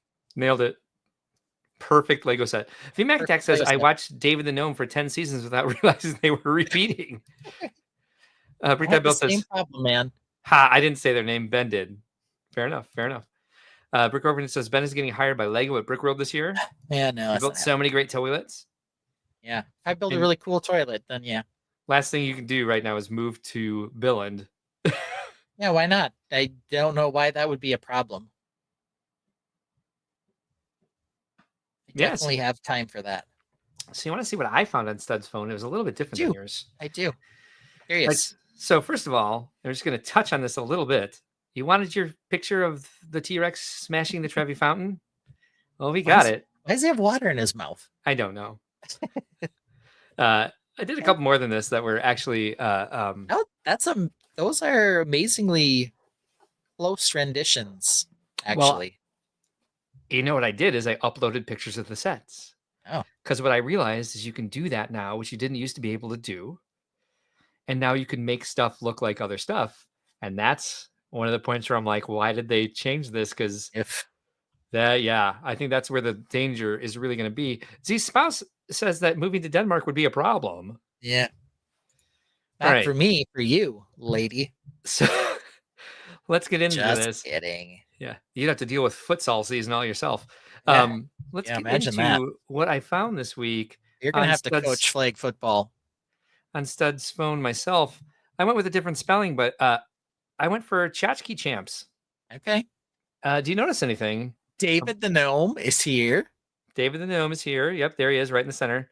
Yep. Also, just a generic garden gnome that you can find in any garden shop Oh, for the come last on. like 70 years. Did they spell anything wrong? Well, it's Tchotchke That's how you actually spell champs. that's how you actually spell tchotchke in Polish. No, that's good. So that's how I told it to spell it. I think I'm surprised. That's part of the update. Yeah. It spells things better. Well, that's good. All It right, was hard to spell things worse. let's put that Puss in aside. Boots is also here. We've got He's- some angry soccer player. We've got Moana. We've Puss in got cowboy Idiot. boots. We've got a troll. We've got one of those happy Chinese New Year's cats. We've got a soccer player Oh. that doesn't not resemble me. All right, let's move on to what I found on Stud's phone. So as we talked about, we found this picture with the empty tchotchke shelf. But Yeah. you know that tchotchke shelf was full in other images of this. There's an alternate lifestyle shot set that they didn't publish. You want to take a look at it? 100% do. What? I'm confused. What are you confused by? Well, What? I mean, all the tchotchkes are blurry. I'm confused. Okay, so you don't know what's in the tchotchke shelf yet. You do No. notice that there are mismatched chairs. There Well, is that's this good. same painting. Yep, it looks very similar. Yeah. There's a lamp growing out of the chair over here, which is a little weird. And out of this plant. Yeah, I mean, It's a little odd. but yeah, that guy's clearly the same guy, 100%. so that's not different. And the T-Rex is exactly the same. I just need Yes. to know what's on the tchotchke shelf. What do you think is on the tchotchke shelf? Well, they're all yellow, Are they? or they appear to be. Let's see here. Well, I mean, they're probably not fossils. I would say this guy collects daffodils. That's what It might be daffodils. Yeah. All right. Or Let's Little see Little Miss Sunshine figures. Let me see if you are correct. Bananas. They're Peelybone's accomplices. Relatives. Yeah. Yeah. I like the guy in Yeah. the sailor hat. Hey, let's take a look. sailor. Let's take a look at them. Yeah, let's get a good look at them. All right. Here they are. The All Banana right. Bros. The I believe Banana is the name of Bros. this collection. Banana Bros. Yeah. This makes sense. So Brickdead Question. Builds asks, oh, wait, Brickdead Builds has one first. Is that the damn sunflower painting parted out? No. I imagine before it was unpixelated. What's your question? Well, I've got several, but the first one I want to know, the guy in the lower middle, what is he planning to break into a car, unsheath his ninja sword, So, look climb closely. a mountain? Like, what the hell is that thing? It appears he has a pickaxe stuck inside his lungs. Oops. That's the funny version of Banana Bros that they came out for that one, and this guy Yeah. put on his tchotchke shelf. Yeah. Also, yeah, California raisins. BMAX suggests maybe he's California bananas down in the lower left. Yeah, that makes sense. I think you're right. Yeah. I'd also say the superhero has definitely got a cod piece, as does the sailor man. 100%. Well, you got to protect yourself. So, yeah. Yeah. I'm not sure about the reporter banana. Maybe he's a plantain. I don't know. He might be Clark Kent. Yeah, he's kind of boring there. Oh, so it's like Clark Kent and then Super Banana next to him. It's like, Yeah. I think Yeah. that's what's going on. He is holding Yeah. like a grenade. so what that is. So Hard to I tell. don't know. It may be a recording device since he's a reporter, Could Clark be. Kent, but Or who like knows? another microphone. Yeah, recording device would make sense. It does. Am I boring you? I'm sorry. No, I told you how long my day was. Oh, that's right. So let's see what I found next. I found this again. Trevi Fountain. Our Trevi Fountain. It turns out there were tchotchke shelves on that wall originally. Makes sense. They took Yeah. them off, which is why the wall looks so messed up. Yeah. Now, what do you think was on that that wall to start with? I'm gonna say There's two. So there's two tchotchke shelves that's true. in this I'm one. gonna- So I'm gonna say that one of them is Sonic the Hedgehog with s'mores, and I'm gonna say the other one is there's the marshmallows. There we go. The other one is robots. I don't know. close. Robots. So these are S'mores Bros, S'mores Bros. and these are Toilet Bros. Toilet Bros, of course. What else? What else would this guy collect, right?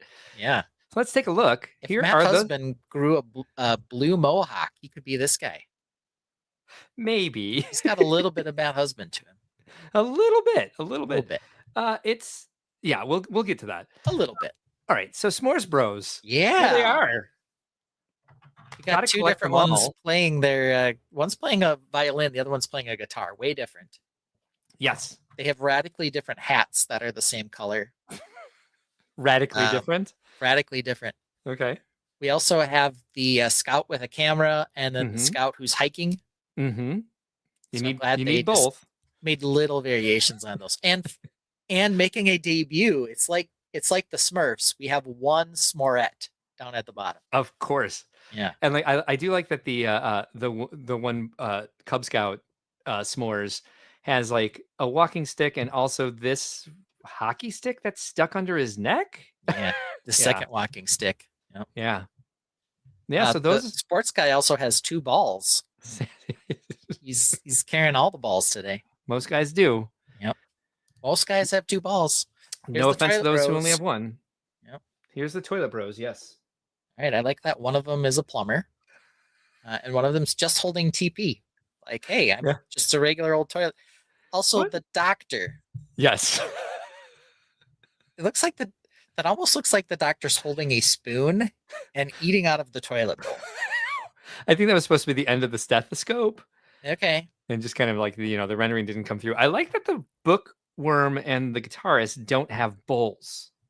I imagine Yeah. the cop does. We just can't see it from this angle. Yeah. And the construction workers is a little hidden too. Yeah. The I like lid's how- down. The lid's I like- down. That could be it. I like how the Blues Brothers guy's tie looks like it's actually hanging in the bowl too. Yes. So I don't know. 100%. Two Yes. different people reading on the toilet, or the toilet is reading. Yes. So you Seems got to be a theme. newspaper and book, Yeah. one each. So yeah, we had S'mores Bros, Toilet Bros. First one we had Banana Bros. A little bit of a theme here. I don't know why. I don't know why that's Yeah. what they were putting on the tchotchkes before they decided to remove them from these lifestyle shots. Maybe they are backwards, so bowls are behind them. Oh, perhaps Could they're be. they're reading to reading and playing guitar to forget about what's happening behind them. That's a good point. Yeah. Maybe they Smurfette have bowls, they can go like 360. Smurfette was originally a plant by Gargamel. Yeah, and Smorzette is a plant by Egghead. Duh. All right, so there Peace Castle. apparently there was originally some tchotchkes on the shelves in the original lifestyle shot from this set. I believe it. What do you think was in these tchotchke shelves? I like how you have the loofah brick in here. Thank you. I like that too. And the dead plant. Yes. Well, that one's alive. I kept that note. So this is the dead plant from the original. Oh yeah, Like that was in there. I was in there. Yeah. Wow. I mean, I guess it's weird to me that they also changed actors. They're like, let's get rid of these tchotchke shelves and throw in a different person. Yeah. But what do you think these tchotchke shelves have on them to display? Jesse Viking Brick says only 2 of the Toilet Village People collection. Yeah. It's true. That's because having a Native American toilet bowl Indian thing is like Yeah. insensitive. Yeah. The cop The Cop and construction worker. construction worker are okay. Who was the other one? A firefighter? Firefighter, maybe, yeah. I could have asked for that. Jack the fire pole enthusiast. I didn't think about it. Yeah, Jack the fire pole. Yeah. This person thinks that this guy looks like John Cena. Okay, Yep, maybe a little yep. bit. I don't know. He's got quite the widow speak. I don't not see it. Yeah. Yeah. So He's a biker. what does he collect? Well, let's see. We did Peely Bone. We did s'mores. We did toilets. Flowers. We still need some sort of flowers. So there's got to be some sort of flower botanicals. Maybe. And then what would be the other one? Botanicals and they don't look like they're the right color for F1. I'm gonna say his arms could be a bit larger. Yeah, I kept asking. Yeah, bell heads. Perhaps bell heads. That's always an option. Possible. I'm gonna go with botanicals.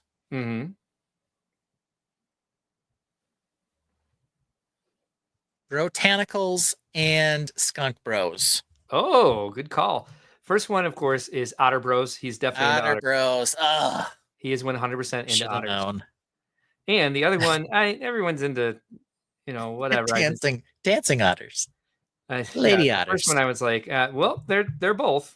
Yeah. Let's take a little closer look at these. Nice medium shirt. Glad he seems to be into otters. I'm happy about this. But yeah, here's the Otter Bro collection. Yeah. This guy's double fisting. Why is the one guy got a pair of jeans that only has one leg? I don't know. That is disturbing, though, isn't it? Yeah. Because they're also literally very impressed with the rendering on these. Just one leg. Yeah. It's not like this leg is missing. Like the crotch itself is missing. But luckily they're otters and most of them don't have pants on at all. Most of them don't at all, no. Yeah. This would have been great. I like the bro with the thumbs up. They all have hats. Yep. So that's nice. I did ask it to. At first, they were all red hats, and I said these look like a bunch of magadouches. So please change the color of all the hats. Give them different hats. Yeah, all please. Right. I like the plumbing bro. I do too. I wish he was sitting on a toilet. This guy up here in the upper right, but Yeah, he looks like he is. Needs to. Yeah. Yeah. To bring all the themes together. Yeah, they definitely had a color theme they were going with that pale, those blue jeans and those pale green shirts and hats. They did have that for sure. Yeah. Interesting enough.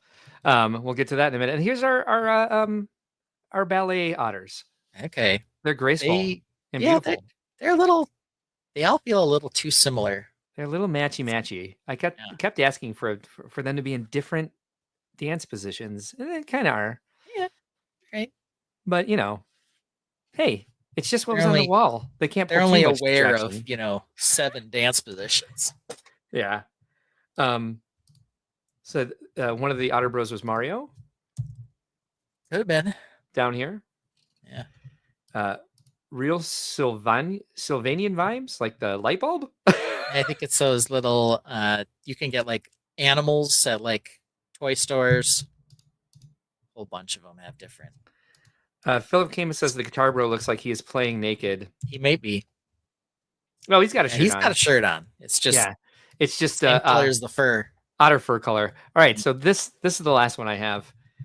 Okay. Who do you think is building this one?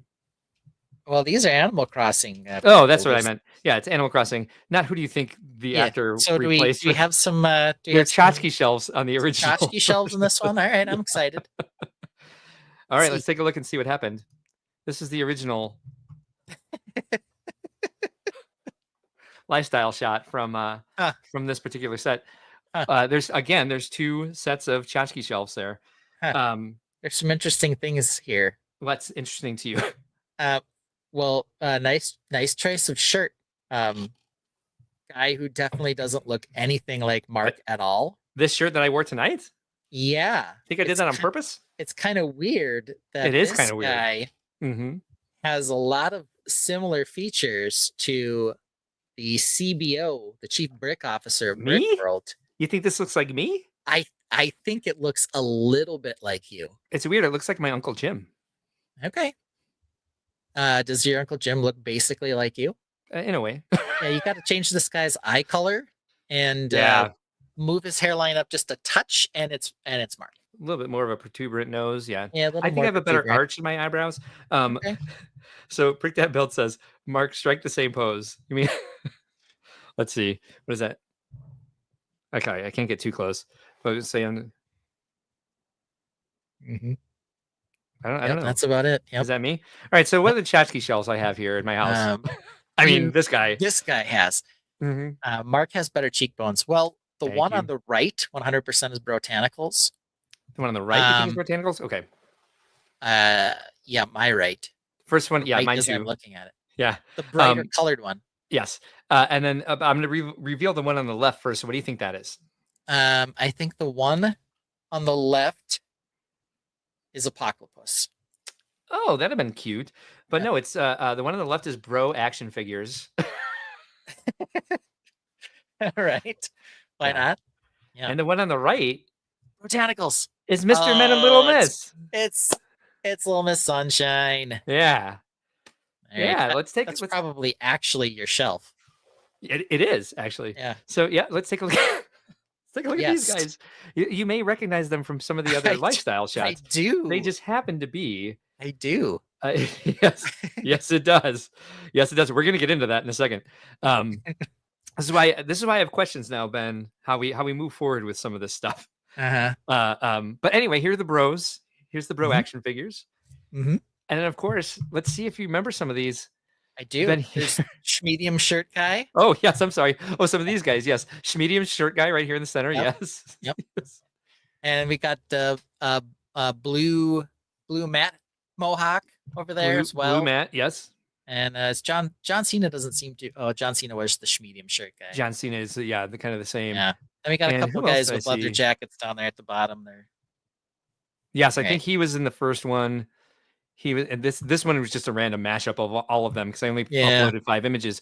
But Lumberjack man there. so I'll let you know a little secret, and like we have to stop revealing so much about my inner psyche on the show. But I will say that these were images that I created like years ago at the end of the pandemic, with another AI tool where I was trying to create human versions of my villagers. So this is Grizzly, this is Coach, this is Kurt.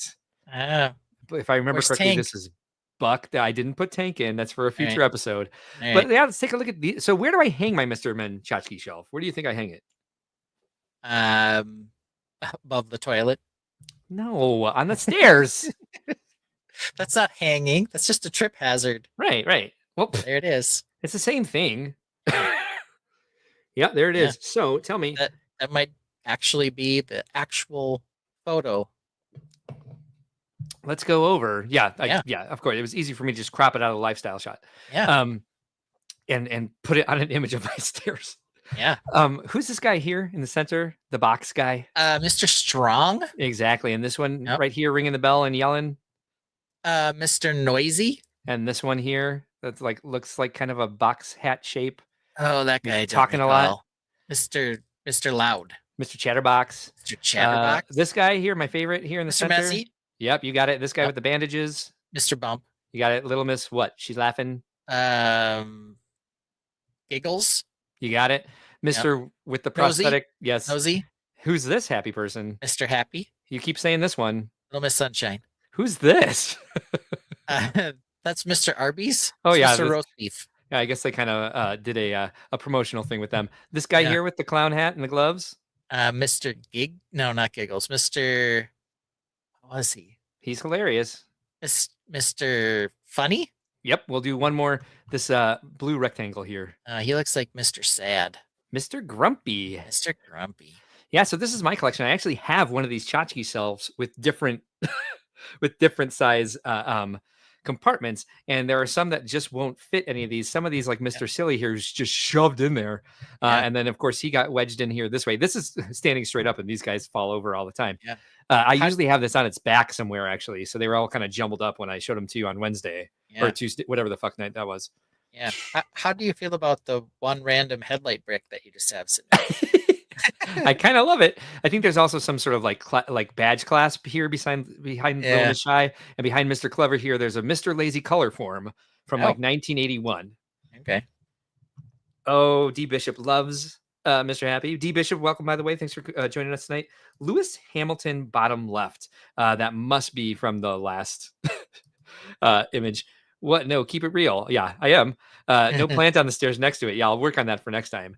Anyway, so there we go. Let's talk a little bit more about what happened to me today with ChatGPT and to you as well, with the way they changed this image creation tool and what it means for the future. Because Ben, we use it quite a bit on the show. And one of the things I want to talk about is how do we use it? We use it mostly for jokes. I would say we use it 100% for jokes. And I won't play the video now because it's about 7 minutes and that would get us to the end of the show. But it was initially, you did a segment called How Many Star Wars Villains Are that rhyme with Ak? Yes.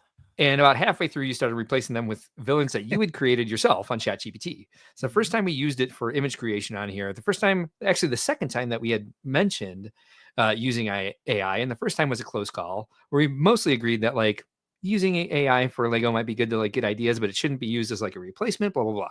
Right. And then we started getting into silly segments. I did one a few weeks later that went on way too long. That was the Rovers. The Rovers that took like an hour and 15 minute segment. That's a hard one to cut down. But let's take a look at what happened now. And so, I mean, I think I've had some discussions with people, and apparently, Gen Z, Gen Alpha or Homelanders or the iGen are very against AI, and I can understand why. And so we're going to start tonight. Just this little talk here with our first close call of the night. We'll get to it in a second. And as you also see, I think there's also something where like when people see that there's something they disagree with, they're not necessarily, because we're so online today and we're so in social media, that there's not necessarily a discussion to be had. There's more just like flaming and shit posting. And I think it's worth having a discussion about why we do this and should we continue and what are the implications, XYZ. And so, of course, I want to know what the Tainted think. And so we're going to ask them as well. But I just want to show you a little something. So this was the first tchotchkes champs that I did ask it to say tchotchkes, and then it did end up changing it to singular. But it came up with this, and I was like, okay, that's one thing I noticed that it does. If it can't do it as a realistic image within the site guidelines, it makes a drawing of it instead. And it's just like, well, can you make that realistic? And it says, oh, that violates our site guidelines. And you're like, well, why can you make a drawing of it if you can't make an image of it? Or it starts here and then it pushes it from there to a more realistic version, which is what it did. And this is something it did. It used to just completely start over. Yeah. It wouldn't give you the same image, but it took this image, and turned it into this when I asked it to make it realistic. So that's interesting that this tool is this strong now, this image creation tool. So let's start up with a, and I have to pull out of this for a second. So hold on to get the poll going. Yeah, trust me on this. I'll go ahead and we'll do it live. I'm going to start a poll. Do it live. And the question is, let me see, because I can't see it and I want to get it right. Now we're on leaks. We're all over the place. The question is, oh my God, you guys. All right, AI.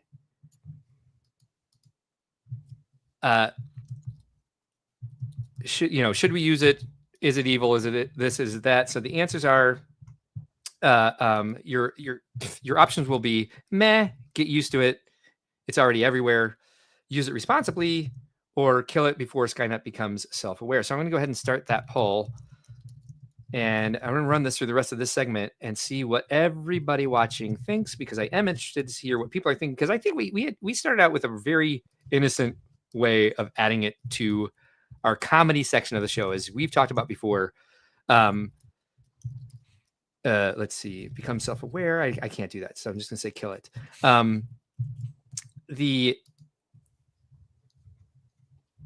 All right, so we've talked about this. I'm sorry, in our, where am I? Who are you people? Sorry, there's too many screens to look at.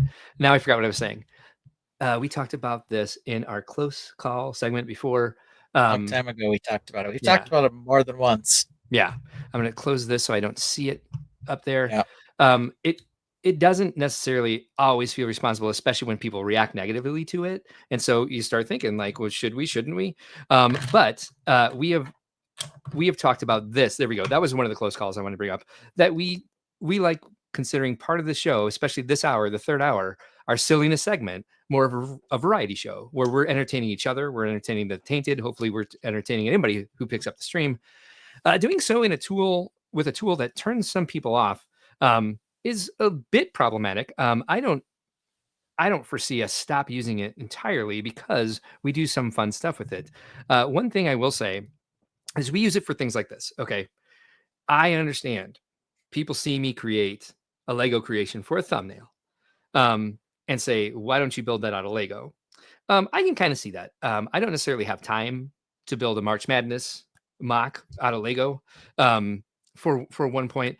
B, it's just a thumbnail, so I really didn't think it was that big a deal. If other people think it's a big deal, I don't want to disrespect that. Everyone's entitled to their opinion. But again, I think that it needs a discussion like this. I brought up 2 images here that we've used it for. One today for the S'mores Bros, which I'm not going to build that out of Lego. I'm just not for a 2-second joke. I'm also not going to build it out of Marshmallow.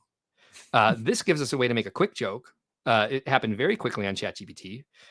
And I don't know for a fact that it has pulled anything from an existing Marshmallow artist to rip off their work. I think the more images that there are out there, the more that ChatGPT understands, the more it's able to create these images without reference to someone's actual work and just a conglomerate of what is a marshmallow, what is anthropomorphic, and what is a figurine, and what are different personalities and professions, which is what I asked it. Then we have Darth Sock, where you asked it to create a robed villain that looked like a sock puppet, and it did. So with that, I wish I had the actual wording here. One of the things that they've done with the most recent update is they've stopped letting it copy living artists, which is interesting because I didn't know that they did let it copy the style of living artists. And We've never asked it to. We've never asked it to. Yeah. And one of the things that it's done is, is it okay to say, like, I want this to look like a Van Gogh painting? Is that all right? What do you think there? I mean, it's right. I mean, this is going to be and always has been the issue is slippery slope, responsible use, ethical use, and sort of the difference between using something in a non-commercial manner. And okay, the stream's monetized, right? But we're not selling anything that ChatGPT produces for us. It's still our humor that drives it, right? We're still in control of the joke. Yes. Agreed. It only is doing things that we tell it to do. Sometimes it does things that are unintentionally hilarious. Yeah. But that's different, right? If you are trying to produce something to say you're a great artist, like, man, look at this great computer art I made of Darth Sock. Right. That would be wrong. Yes. If I'm instead passing Darth Sock off as an actual Star Wars villain and everybody knows he's not, then it becomes silly. And then I don't have an issue with it.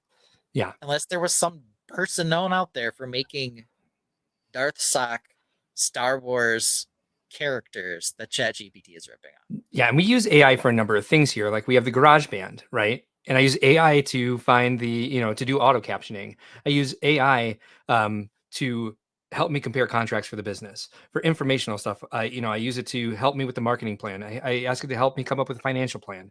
David Turner uses it to quickly find solutions to the back end of the Brickworld site that we're trying to get up soon.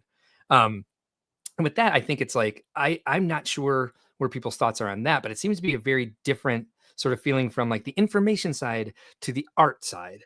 And with this, I think what we do with ours, like one of my favorite things that I produced for this was Horny and Wrong, the image of me on a date with Tank under the gazebo with the statues. Like it'd be fun to build that. Person who looked like you on a date with Tank under a gazebo. And a rhinoceros that looked like Tank. Yes, that. Exactly that.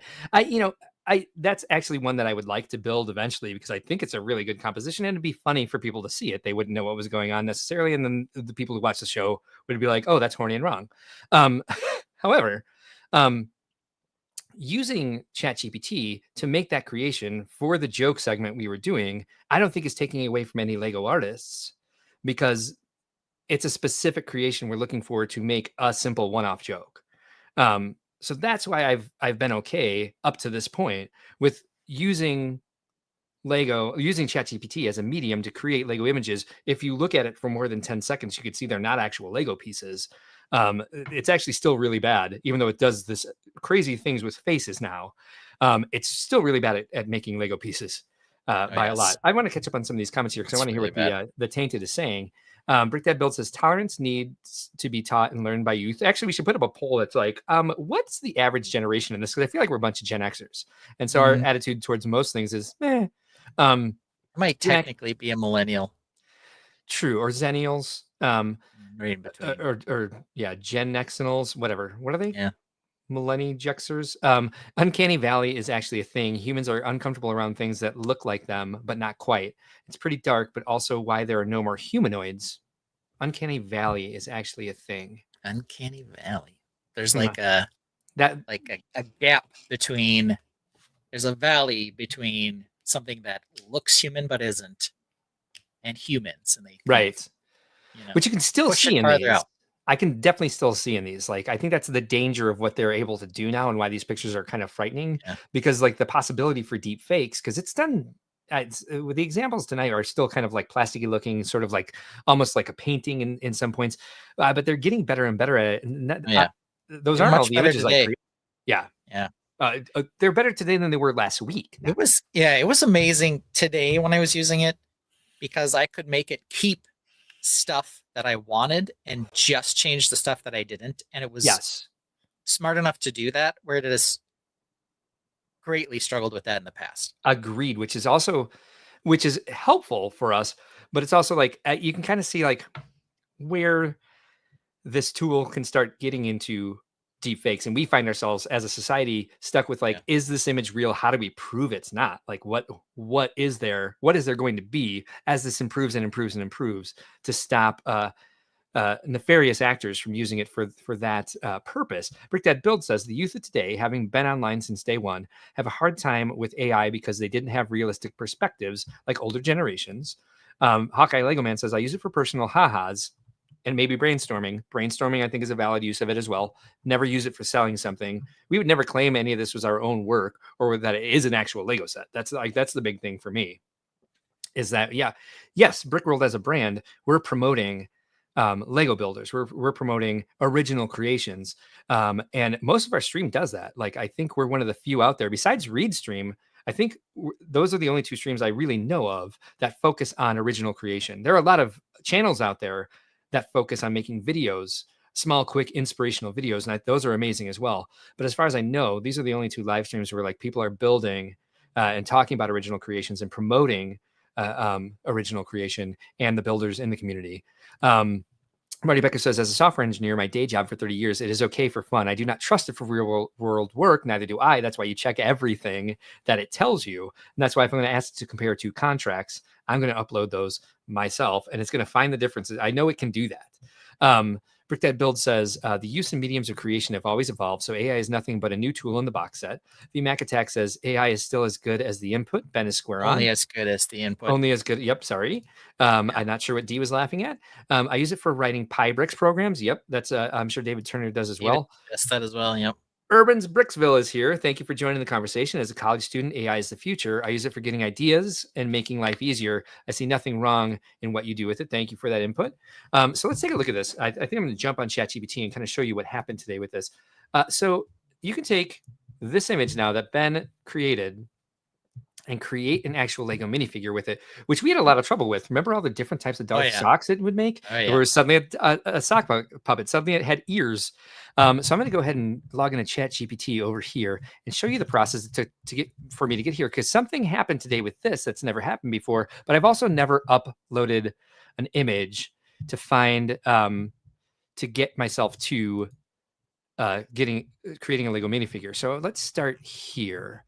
I'm going to go ahead and start with where I created that. We're going to switch screens. Boing, boing.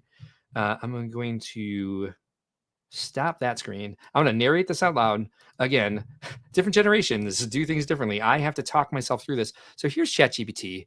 And this is what I did today. So as you can see, I asked it up here. I uploaded this. Please create an image of a Lego minifigure. Let me go ahead and close. I know there's a way to close this.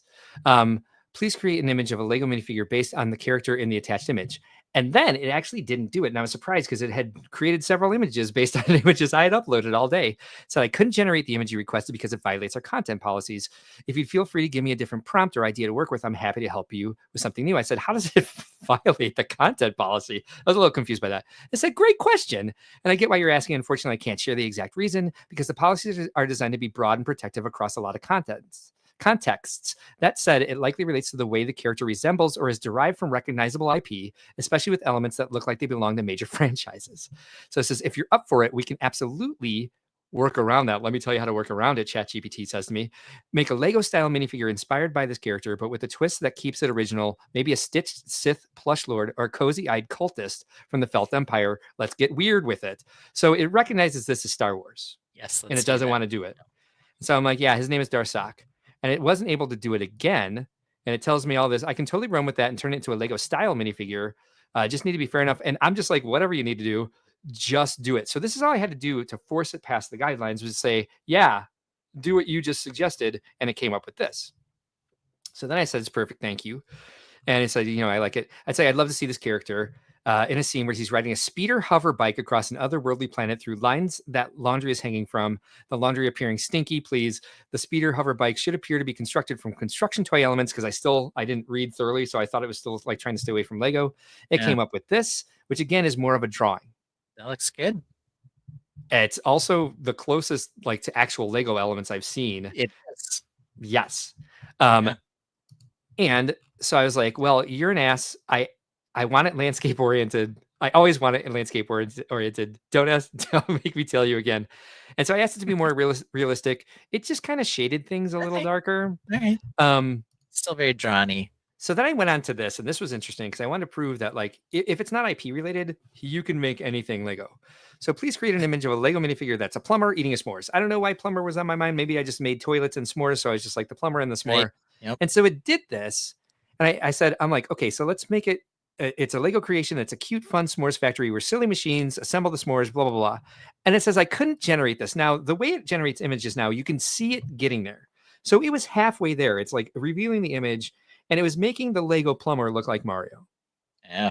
And then it stopped, and it said, I can't because, it's triggering the system or whatever. And I was like, you were making it look like Mario, and that's not what I asked for, Hal. So it says you're absolutely right. It puts me through all this other stuff, and then it makes this. We said green overalls and a yellow hat instead. Like, let's keep it away from Mario because I didn't ask for that. It's almost Luigi, though. You gotta be careful. Right. It still gave him a mustache, which we didn't have in the original one. All right. But yeah, it's just kind of a little way to prove there that it's there's a lot you can do with this that isn't necessarily.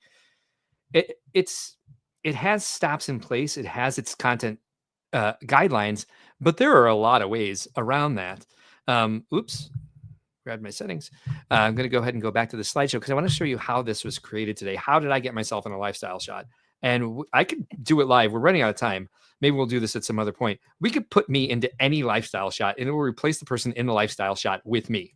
Oh, that's exciting and terrifying. That's how I did all the dudes. Because I had the images of all those guys from the other AI creation tool. I was like, let's see these guys in real life.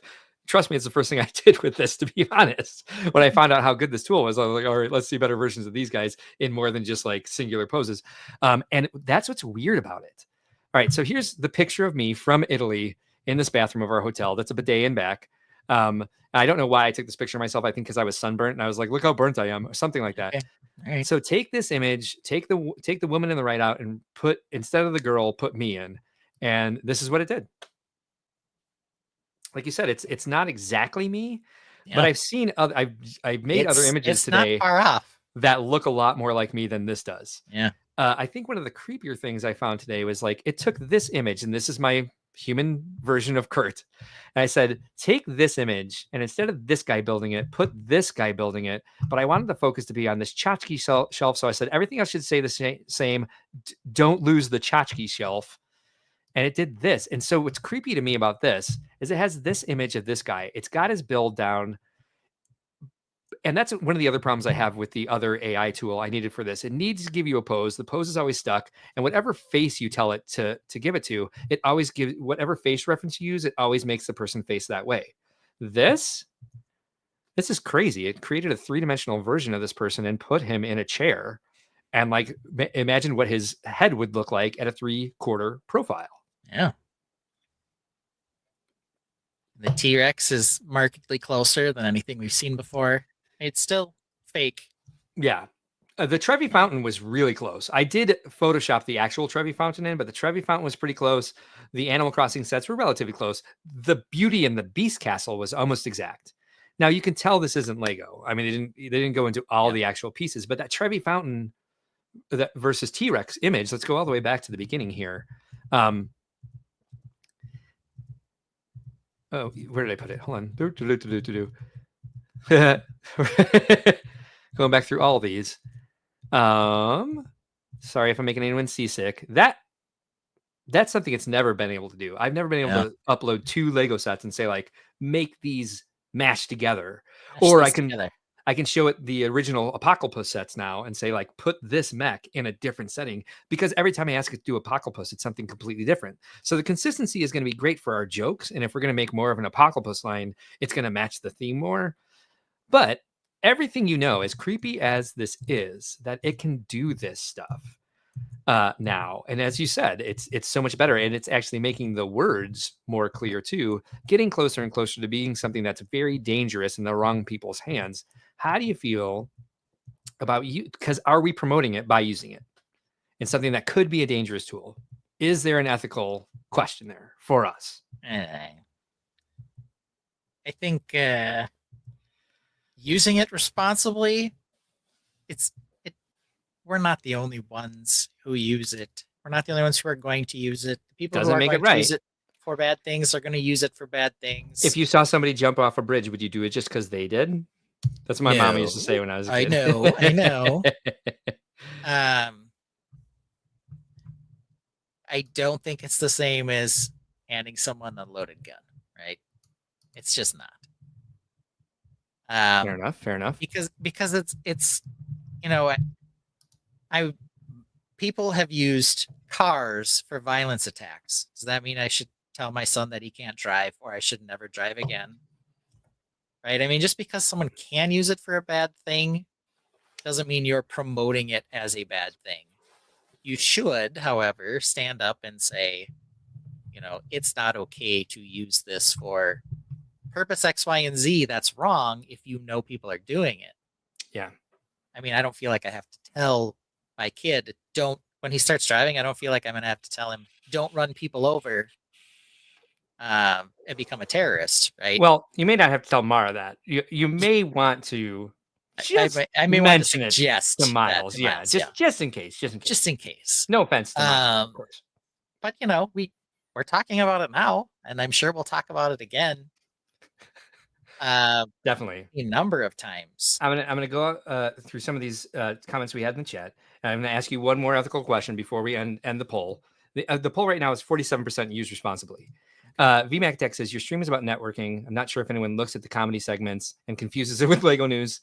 We're pretty persistent that these are real Lego sets and we do say that real lifestyle shots while they're happening. Yes, but I mean, we're being pretty blatant that they're not. Like, I don't know what you're talking about. I mean, right. I had less to make fun of with what ChatGPT did this week, though. I mean, the images are becoming very clear, and we spend a lot of time laughing at how bad ChatGPT does creating things sometimes. Brickdead Builds wants to know if it recognized Darth Sock. I know. As a Brickworld IP. Yeah. Maybe. Yeah, well, I'm the owner, man. Come on, you can do it for me, Hal. Hawkeye Lego Man says, after the update, I had to tell it to give a reminder to itself on my characters. For example, my OC is blonde, and GPT did a brunette that looked nothing like my OC. If you upload the reference image, I had the same problem. If you start a project, you start a new thread, you have to re-upload the pictures because ChatGPT and DALL-E are different. So it's the one thing that they won't carry over in a project is the image files. Like you have to re-upload them. Even if you upload them to the entire project, it doesn't reference them. It's got to be something they fix in the future. Hawkeye Ligman also says is the green overalls you were talking about. Yes, told you we talk about them. All plumbers have mustaches. Yes, they do. Gambit for Hire says any tool can be used for negative uses in the wrong hands. Brick That Build says, does AI distort the creative process that we have founded our culture of Lego building on? Good question. Well, and it's not okay. So that's one thing to expands mention. it, I think. Yeah. So we've used computer stuff in many different ways pre-ChatGPT that had similar concerns. For example, here's two people who do mosaic building who would upload a photo, and there were programs out there that would just spit out what you need to put where to build a mosaic. Right? There's the mosaic algorithm. Yeah, there's an entire program that has an algorithm for translating existing art into mosaics. Right. So there's that, right? And some people have issues with that. I don't have an issue with that. It's, to me, it's, you still have to select the image, you know, whatever else. Maybe it's not something that you're adept at doing. Yeah. But I mean, you know, it makes me, I guess, I think it's more impressive when you do something outside of just a flat image with a mosaic, because now I know you could do that. If you haven't done that, it's maybe more impressive, but I don't know that I look down on it. The second one, though, we saw this all the time with September, is people would build digitally and render. And because that was a timed application, right? You had 30 days to build the ship. You could copy and paste and use connections that didn't exist. You could use colors that didn't exist. And you could turn one of these out relatively quickly. That doesn't mean there's not a different set of skills involved, but it is different in that it was producing something much more quickly and without the need of physics or gravity or legal connections as a factor for the build.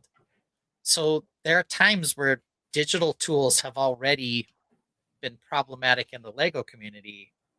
But again, we're not saying that any of the things that we've produced are our own creations for purposes of promoting the Lego brand. Instead, we use them as jokes for stupid things Lego's doing that we think is hilarious. Like we have 65 F1 sets, or every set now has some weird random piece of tech with flowers growing out of it. And that's the stuff we like to make fun of. Or we make fun of ourselves. What is Outer World? Yeah. And so, I mean, that's kind of the question I was going to bring up that Brick Dad Builds does. And that's the ethical thing I want you to consider is like, do you think ChatGPT at this point, if we ask it to make a Lego creation, is scraping the internet for other people's creations and stealing from them to create an image of what we're asking for? Before you answer, I just want to go through some of these. D Bishop says it all comes down to you as a person and how you choose to use it. Brick Orphan, it says, do you use the paid for free version? I have a Workspaces account.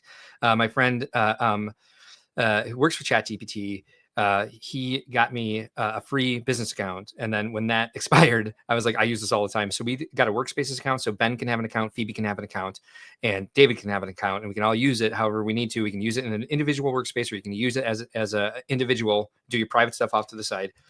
Jesse's Brick Galaxy says, I get a lot of negative comments sharing a Brickworld thumbnail with AI Lego characters. And that's one reason I stopped using them in the AI, because it's not a representation of who we are. It's a representation of how we joke, but since there's such negative feelings towards AI from people out there, I think putting it in the thumbnail images puts a bad step forward, a bad foot stepping forward, because like we don't want people to think that. And by the way, I wish those people would come by and watch the stream, because it's only a small part of our actual stream, and we're using it for entertainment purposes only. I don't know. Some of these people might not be okay with that. But again, it's nice to have a further discussion. I wish one of those people were here to kind of explain their opposition to it. I'd definitely be willing to listen. Brick Orphan says, do you use the paid? Wait, how'd this happen? Did he ask me twice? He did. Happy Sunday, Stud City. Thanks for being here tonight. You came in right in the thick of it. Brick That Build says, digital tools is one thing, but as the creative source, it is no longer your original creation, or does the algorithm writer have some credit? Interesting question. Yeah, I mean, I think if you're building something with that algorithm, then it's not solely yours anymore. Right. It is still a tool, though, to create something, and this person has put it out there knowing that that's what they're doing. and most people who are using algorithms to make a mosaic are going to make different decisions than the algorithm did for them as they're putting it together. And if they're going to do Van Gogh sunflowers with an algorithm, that's one thing because that's Van Gogh's work. But if they're doing, especially they did their own sketch and they dropped it into an algorithm, like that's 100% their work and the algorithm makers, yes. And it should be credited, I think, when they're putting that mosaic up. But this is something where it's like, if I asked it for something and I clearly recognized it as someone else's work, which I don't really think happens. I think that was like the early part of ChatGPT. I asked my friend who gave us the free account what he thought of the controversy that it's stealing people's work to create these images. He's busy. He has not responded to me yet. It's been a while since I asked him, so I don't know that he will. But I know that they work on it because they updated the ethical standards. And again, let's bring this up real quick because I'm sorry, Jesse, this has happened to you because you were trying to promote our show, and he got a lot of negative comments on his channel. A couple things about that. All of those comments essentially came from one person suggesting stuff about our show that is not true. That it was, and maybe there's some validity to anyone who thinks using AI to promote any sort of creative outlet that focuses on original creations definitely valid. Is bad. Yeah. However, if whoever these people are have never watched the show, right, and suggest beyond simply, hey, I don't like AI or your use of it, and instead start saying things about the show or about us on the show, then you've gone too far without ever being here. That was not my favorite moment. Right. Because it was, like I said, really from one person. It's not like it was a groundswell of opposition. It was one person who said some things that I don't entirely agree with. I think that's an important point is that, like, I know a lot of these people who do content creation don't like to be called influencers. I mean, but you do have influence. You're influencing people. I don't think of ourselves as a huge channel or like huge influencers or like even like the top 50 content creators for Lego stuff. But I know that, everyone who watches this, we're having some influence on their view of the Lego community. If they agreed with it at first or not, we're focusing it. We're bottlenecking it into our opinions as well. And I try to be responsible with that. That's why it's like, I don't think there are any parts of the Lego community that we should trash if we don't like. Even if it's these, like, it's a valid way to get clicks. I understand it. I certainly understand it. It was eight different comments 2 hours of posting, but they all came from the same single source that posted your post specifically and said some things about Brickworld specifically that were not accurate. I didn't see it happen, and thank you, Jesse and Ben, both for like keeping it from me because it's it's hard enough for me to concentrate on everything without having that like boiling over. But I mean, it's even just besides that. It's just like that was one controversy that was one way this controversy reared its ugly head. But it's definitely something which we do 24 hour. We do use it a lot, and it is something that there is controversy over, and it's something that certainly we should address, and I'm glad we are. And I'm not sure we really have a final conclusion on it. But we'll keep, I think the way we're using it is responsible. Let's see what the Tainted think. I'm going to go ahead and end this poll if you want to bring up these other comments. Yeah, I didn't want to debate it, so I deleted it. I mean, it was Mark/my thumbnail. It was our thumbnail. Right. So there's no reason that you should be ashamed to have gotten rid of it. Exactly. It's just, it wasn't really a barrage of multiple people. It was really one person, and then sort of the thumbnail is like snowball from that. The last thing I do, and I remember people saying like, "Do you need help with your thumbnails? I can design better ones for you." I'm like, "Better? What's wrong with mine?" And so like I started using ChatGPT to it made it easier. I didn't use it all that often. I think most of it was like using the troll and the otter as a replacement for Ben and I. The March Madness one was like, it was a shitty image. It wasn't a great image that it created, but it was like, wait, it was a backdrop. It's because there are a couple of pictures of us, and we like have to hunt them down and pull them out of the show, and then you got to find the one where you're doing this, right, or whatever you want to do, and it's just kind of and that's what people do. That's what content creators do is they work on taking a picture of themselves making some stupid face to upload to this thing. And that was that was a funny part to me. Hey, Copper Valor, glad you're here tonight. We're in the middle of the talking AI controversy. We can talk about Copper Valor, C for Copper Valor in a minute. It was like, and this is not to blame Jesse for doing this, but it's like once it was deleted, some people were like, "Oh, they took it down." No, we didn't. We never put it up. Right. So it's not like I was trying to hide it, because I haven't taken down any of the other thumbnails. I'm going to leave them there. Because I'm not the type of person who's gonna like go back and say like this conversation didn't go well, so I'm gonna delete all these comments. I'm like, I said it. I'm still gonna be that person. I'm gonna learn from it. I want other people to see it, and then I want to apologize for it if I feel I did something wrong. So not the person who goes into Discord or Facebook and deletes something that got a bad response. I'm like, I want to have the conversation. I want to be a little bit more wholesome about it and say like, we're all humans. We might make mistakes. Or if it's something that's just controversial, let's keep having the conversation. I think conversations are important. And so that's why we're having this conversation tonight. Here's the results from the poll. Thoughts on AI. We had use responsibly won at 43%. Mag get used to it, which I shouldn't have put it that way because it's a little dismissive of people's valid concerns about this. 31%, and a full 25% say kill it. Okay. And that is with 16 votes. All right. Yeah. That's 4 people who are just like, yeah. Go away. Though Stud City says vote skewed. I clicked the wrong answer. So, who knows what the wrong answer was. Trash the poll. Yeah. Trash the entire thing. Everyone has an opinion doesn't mean they're right or wrong. Correct. That's true. Everyone's entitled to their opinion. And no one can ever be told that their opinion is wrong. If they say, I believe this, you cannot tell them that they're wrong because they believe it. Yeah. And it's a true statement. They believe it. There is, however, not caring if you're right or wrong and just saying it for the sake of clicks or going overboard. Or if they you hate one specific thing. I hate AI. Brickworld is evil.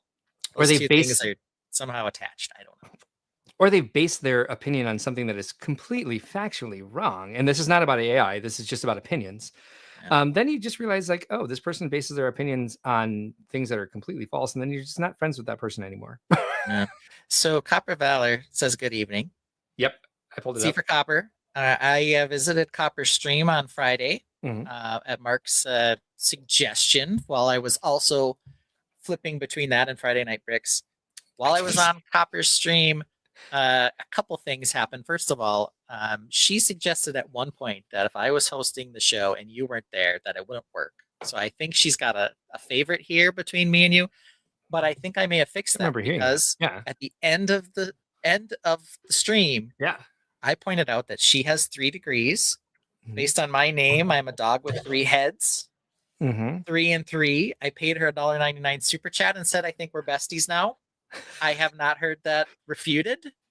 So now I'm just going to go with we're besties. And that's why we have the Ben Solo streams. Or I'm sorry, the what version is it? What's his damn name? Kylo Ren. Kylo Ren, yes. Ben Kylo Ren streams where it's Ben Solo. Ben's hosted the stream on his own before and done excellently and done so with other co-hosts while I'm out of town as well. Yeah. Always Mara, good time. Jesse, Brick Dead Builds, Jessica, Bavier. Had it been somebody else. She does not remember saying that. It does not sound like her. Yeah.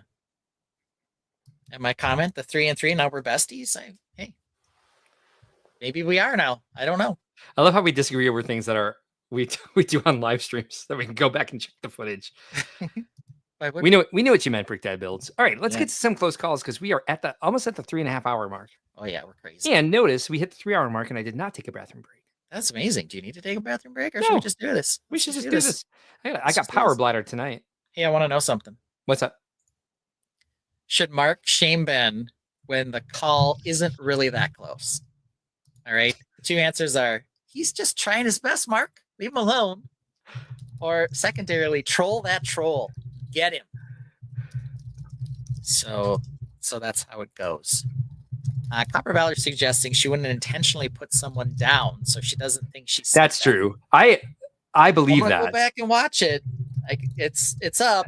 If there's one thing of Copper Valor, suggestion was like we're a good team.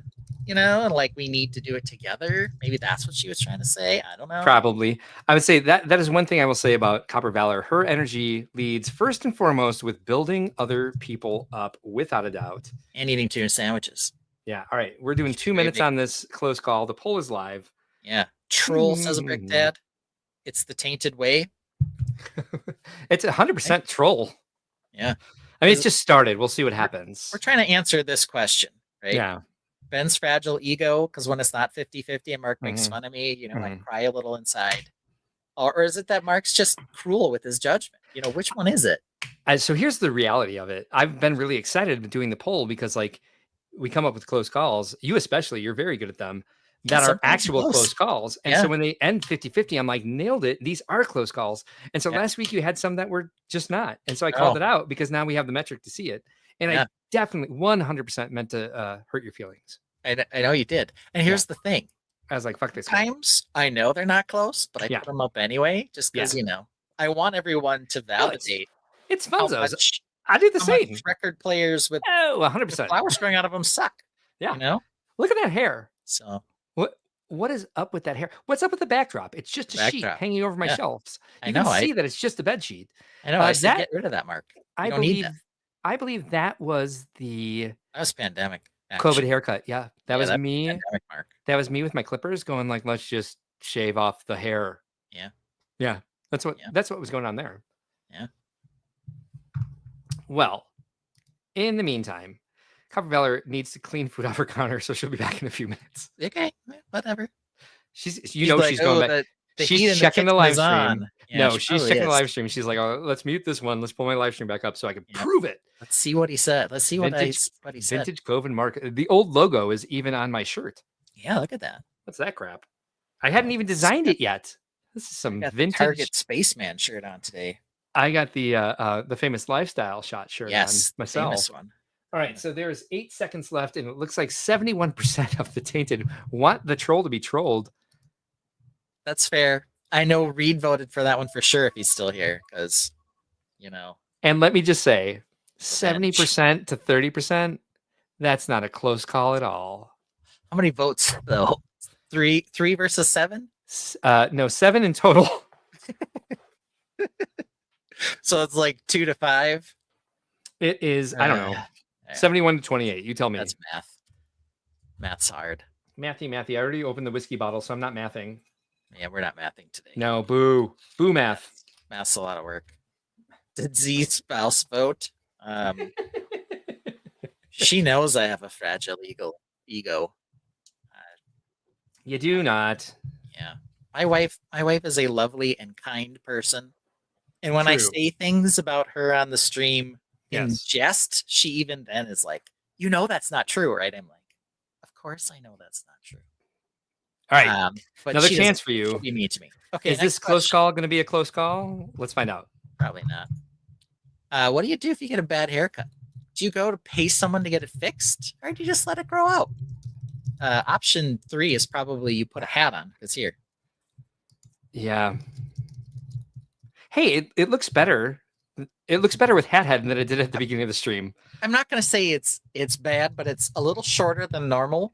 Yeah, the bangs. It's sitting like straight across my head, which is terrible. The bangs were a little Three Stooges, and I'm talking Mo. Three Stooges. Yeah, a little Jim Carrey action. Yeah, a little Dumb and Dumber. Yeah. I was like, oh, your bangs are gone. That's all I said. Right. But yeah, I would say you look good. Of course. Not the best haircut. Not the best haircut. Not the best haircut. No. And I'm just gonna let it grow out. Just manage it. I wear a hat when I'm not at work. So, and when I go into work, no one looks at me anyway, because So Ben, right now, I will put it this way: bad bangs. I got a haircut once. I went to like a Supercuts or something, and there's something about my head where they're like, I'm like, I want shave sides. I want it to go all the way up. I know this for a fact. It's called a weight line. I'm like, I want the weight line here. Like, I want to have a mohawk without having a mohawk, which I do now. The mohawk is coming back. It's a faux hawk. Yeah. However, I had a person who I was like, can you bring it up to here? And so they brought the weight line up on one side only. And I was like, forget it. You're stupid. I'm out of here. And I went to a different barber. Okay, so you went and got it fixed. They can't even listen. Yeah, so I would say go and get it fixed. I cut my own hair for like 10 years before I started going to a hairstylist. It started in college, so it was almost 20 years that I cut my own hair. I didn't always do as bad as I did during COVID. That was just kind of like totally giving up, doing like a 2 guard on top of 1 guard on the sides, and it was halfway grown out when I did that virtual show. Yeah. Let's see, we got some comments here. Brick Dad does his own hair. So we had a long conversation about this at Indianapolis, and he does very well. His hair looks like his avatar there. Looks like a molded minifig head. Yeah. Let's talk Mark's indie last minute haircut. Yes. So we were doing media. So I was like, and I didn't get my hair appointment. So I just did it in the bathroom at the hotel the night before media was coming. And all right, so that one's up. Brick That Builds, did it look okay? Because I got some comments later in the day, later on Sunday, because my cowlick took over. And so the back of it looked bad. I got a lot of compliments about it until late Sunday evening, where it was just like, did it look like a good haircut? And I had, for a while, I had a stylist that I liked. It was my wife's cousin's wife. I don't know what that makes her. But she was very good. But men's cuts weren't as profitable as women's. So she stopped doing men. So I was like, okay, and I don't have a stylist. Right. I'll just go to the big box hair cutting store and just have it done. Yeah. Half of them are okay. Half of them are terrible. It's like 50-50. My stylist is doing the same thing, but she is a good friend of mine, the one that I went to Italy for the wedding for. So she just tells me, come in, hang out. She'll cut my hair. Yeah. I took her engagement photo. So she loves me is the point. It did look good. Okay, good. And you can be honest with me. If it looked janky, I thought it looked good. I had to there wasn't another mirror in the hotel room. So I just had to feel the V in the back. All right.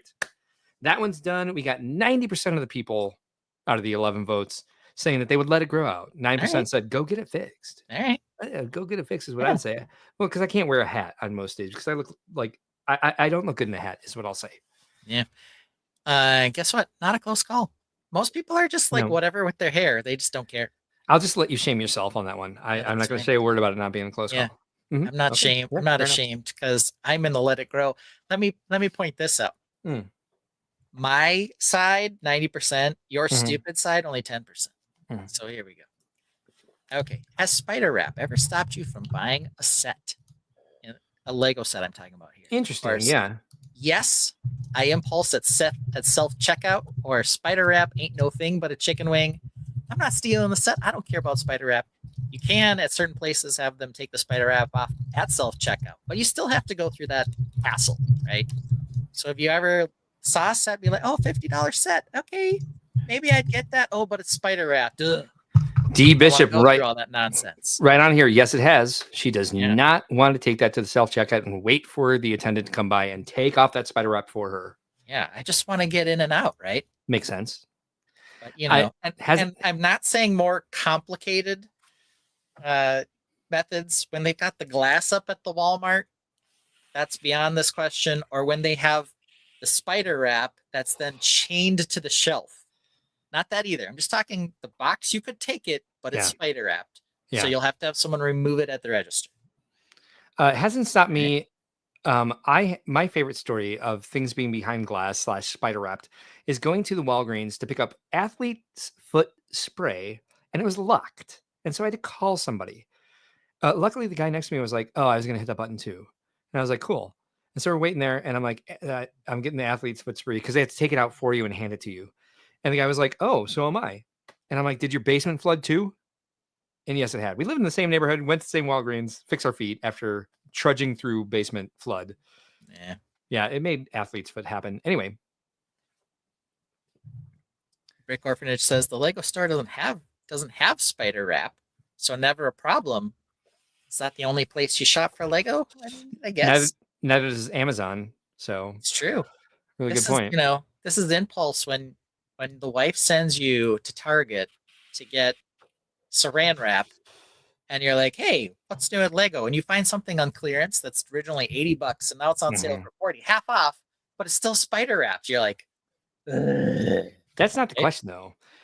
A discounted set might make a difference. JVB says no, but it should have because someone still stole the dino out of it. Oh, what? Brickdead Build says it's both. If it's the last one, I'll take it and leave with the wrap. I'll cut it at home, but it stopped me before. You can't get out. Wait, how do you get out of the store with the wrap on it? Stealing the spider wrap set? Are you walking out the back door? Brickdead Builds. What's going on there? Yeah. Brick Orphanage says, yeah, if I buy from Target or Walmart, I just order online. I've never seen spider wrap on clearance items. I have. Sometimes they don't take them off, and it's like, well, and that's what people are looking for. That's what people are like. They're looking for the clearance sets. They're looking for the stuff that's like in stock and stuff like that. So they'll steal anything. These guys that steal. We need to do a new episode of Lego Crimes. Make sure people understand. Scan and pay, but no wait for the wrap to be removed. Brickdead Builds, you are an animal. An animal. So he's saying, I'm not stealing it, but I am cutting off the spider wrap at home. That was not an option, but hey, you do you, boo. All right. Well, I forgot to set the timer. That thing would be like beeping like crazy when you try to take it out of the store. Like that thing on there's like an alarm. Brickdead Builds. You're just like, whatever. Still walking out. The wraps are easy to remove with a magnet. Okay. Or a knife. Or a crowbar. I'm going to go ahead and end this poll here because I forgot to set the timer. So we are wire snip. 60% no, 40% yes. Okay. There you go. See, hey, I would say that's a relatively close call, Mark. I no, you're absolutely right. Successful close call, sir. Yeah, I always nail it on the Lego ones. The other ones, Congratulations. Yeah. Your other ones are always fun, though. Your know, close calls are fun, and you came up with the segment, and it's better than the rant segment that I came up with that we discontinued because it wasn't quite as much fun. That being said, I would have a freaking rant today. Oh, would you? You can have one. Oh, hell yes. We should rant when we have rants. Okay, so you get one. I don't. All right, thank you. And it's 10:40. Jesus Christ. I know. Why can't we have less than 3-hour live streams anymore? Here's the question. Okay. If we have Lego news, we go 3 hours. If we don't, we get out of control. I literally just took one home today. So a knife. So apparently Lego Hawkeye Man does the same thing. All right. Here's the next close call.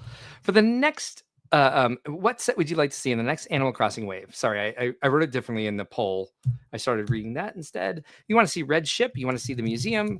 Or do you want to see Kix is Caravan? Saying a close call, Mark. What do you think it's going to be? It's the museum. But are they going to do it justice? Or are they going to airport it? Maybe. But you're saying which one would you like to see? And the answer is the museum.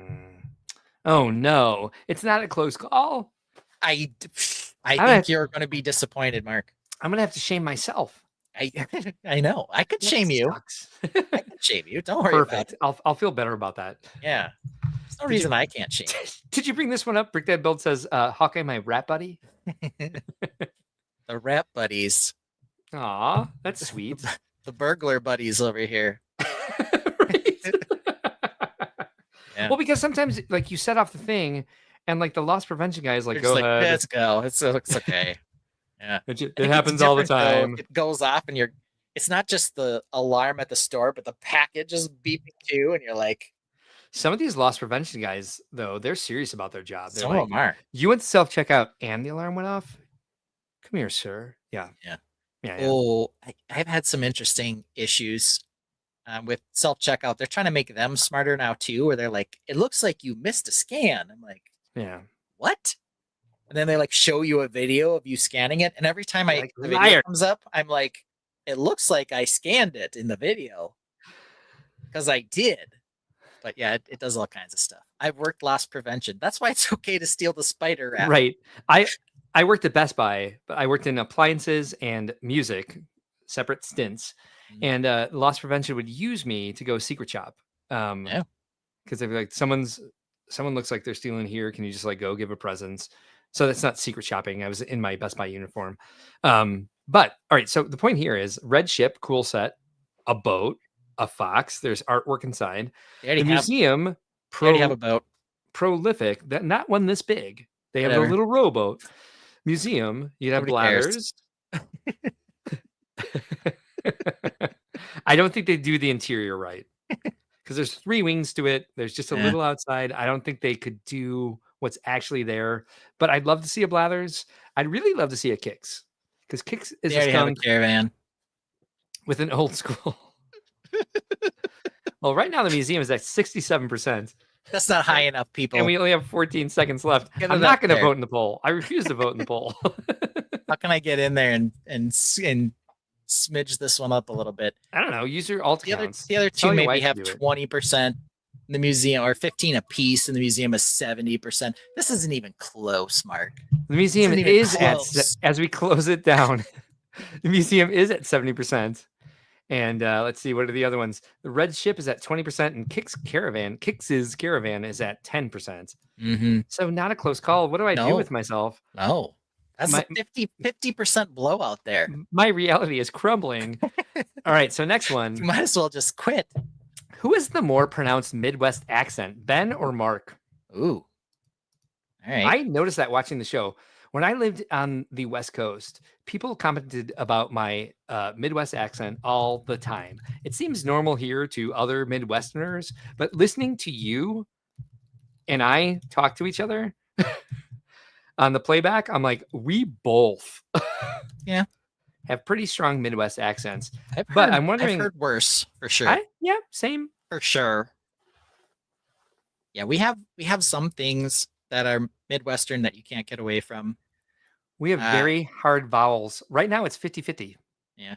Close There's call. the hissing I'm S. winning. The hissing S, I have it. Yep, I have it too. And the And other the thing the other problem is T's that become D's. Or become nothing, like the word important. No such thing as a Midwestern accent, says Jazzy Viking Bricks. That's not true. So then vote for which one of our no such thing is worse Yeah, or more pronounced. I mean, not worse. yeah. I love my Midwest accent. It's they used to do this. They had this thing, they had Elf on a Shelf, Ooh. and then you're they would pulling have ahead. Yoda on Minnesota. But I'm like, it's actually Minnesota, which doesn't rhyme with Yoda. Right. But everybody in Minnesota says Minnesota. I say Minnesota. Yeah, Minnesota. Yeah, Minnesota. Water. It's a soft tap T. Minnesota. Very Yeah. very soft. Yeah. But it's not Very soft. Minnesota. Who would say that? My least favorite pronunciation of important is important. Important. Putting a D in there? You know At which one least I hate? I have the respect to take the letter out entirely. What? Yeah, Which one? The one I hate is hamburger. When they say hamburger, Ugh. ugh, Who says that? that one's disgracefully gross. Hamburger. Hamburger. Oh. All right. It's still at 50-50, so I'm going to give it a minute And because I forgot the to other set one- the timer again. The one that drives me crazy is button. Button is awful. I'm What gonna do I press say? Button. I say Button. buttons. Oh, I do the same thing. Button. Button. Button. Button. There's like no T. I don't say buttons. I say buttons. Buttons. There's like a glottal At least stop there's this there or kind something. of a. At least you don't say button. It's a very soft tap T is what I call it. Button. Press the button. Smash that like button. If you like what we're doing here today. Look what your new bestie said. Yeah, Minnesota. Minnesota. That's right. All right, we got 20 seconds left, and My new you just bestie. pulled ahead. Yes. Yes. I hear the S all the time. You can't get away from it. Jagger bushes. Oh, this is like that game. Jagger bushes. Figure that one out. Jagger bushes. All right. I don't know. I don't either. And it's going to kill me because I would love to be able to figure it out, but you won. So it was Mark 45%, Ben 55%. Close call. That's after pretty all. close. Yeah. With 11 votes. And yeah, Okay. it was tied 5 up to pretty 6. close the whole time. Yeah. That's Good, pretty good. close. All right, let's check out the last close call of the night, and then Matt Husband will be like, "Where the hell have you been?" He's probably working pretty hard, actually. Yeah, it's pretty Last true. close call. What should be the next scaled up minifig set? Space or Oh, castle? Evil. What's evil about this? Evil. The fact that I chose an orange space man And a Wolfpack Castle figure? I don't know. Am I trolling someone specifically? I don't think so. Probably. Brick Dad builds. I'm sorry he's doing this to you. Oh, whoops. Let's take this. Thank you. He says not close call. Uh-oh. Ooh. Uh-oh. My accent or my fat lips make good morning sound like "How are you?" in the morning at 5 a.m. or quite frequently. Troll. He's dropping troll. He's maybe trolling us, I think he's calling me a troll or maybe he's for saying this particular close call. Answer is a troll. D Bishop says neither. That is incorrect. D. If they're going to continue to do, okay, let me be clear. If they are going to continue to do scaled up minifigures, these two have to be the next ones. If the other option is they're just never going to do another one, that's acceptable as well. Yes. Okay. But there's no in between. Ooh. No. Ridiculous. Yeah, I'm not a fan of scaled up minis, but these would both be cool. You could not pass up I could that not pass up on spaceman them. because you can make an entire spaceship just out of that set. Yes. And the Wolfpack all fig, the curved slopes out of that. if you're going to A get that Wolfpack thing would be particular sweet. Wolfpack fig. Now, the question is space or castle. Doesn't necessarily have to be that particular space figure. Okay. Or that particular castle Okay, figure. if it's That's not what I'm any asking. space minifigure or any castle minifigure, I would. Well, first of all, I hate castle, so there's that. But for the sake of everybody else, I might be nice and say I think castle would be better scaled up. For other people, definitely not for me. Okay. Yeah, exactly. You hate castle. Hate it. Worst ever. Yeah. Which is weird because like sometimes people accuse you of that. All the time. Right. And I'm like, why do you think that about him? His title was, at least on one live stream, I love castle. Mm-hmm. But it's clear you also hate it, which Hate all it. makes sense. I don't understand why people don't get it. I don't get it either. Yeah, same. The timer just went off. Yeah. I say this about castle all the time. Right. You don't even want to hear what I say about yellow. Ooh. This is the, I like this one. It's too close for me to pretend that I set the timer, so I'm giving it 30 more seconds. All right. Yeah. All right. I thought so too. It'd be better if that Wolfpack guy was wearing a lace-up tunic or a medieval hoodie. It would be. He is. Agreed. He's got a hood. Oh, but he looks like he thinks he's gonna win. Yeah. Look He's at got him. He's the like, attitude there. "Woo!" Yeah. A little too cocky. Scaled up For... horses would look horrible. Who said? Okay, first of all, that's not true. Some guy did a scaled up horse night on horse, brought it to Brickworld Chicago. That is now in the Masters Gallery at the Lego House. Oh, dude, that was the Tauntaun. No, it wasn't scaled up minifig style, but he did do the big horse with the dude on it. Yes, I remember that. That was beautiful. That's the night. All right. So the end of the poll is Castle 66% and Space 33%. Okay. Yeah. With 12 I votes. mean, yeah. It's not really a close call, but because the Tainted got it right, I'm going to let you off the hook. Fair enough. All right. Good call. But if it was these two specific figures, they're making them both. And if they say we're picking one over the other, they're like, oh, you're in trouble. Good call. Hey, I have one more thing to show you tonight.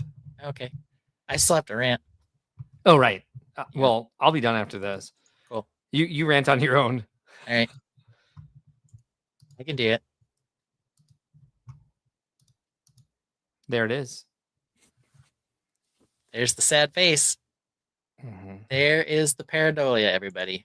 Sad cat face, even. Sad cat face, sad clown face, sad crying face. We don't know. It's a sad face. Nobody knows. Nobody will ever know. Nobody will ever know. I've asked several times for a new graphic. It's one person standing in front of two people. Yeah. Because they're giving a presentation. It's an activity.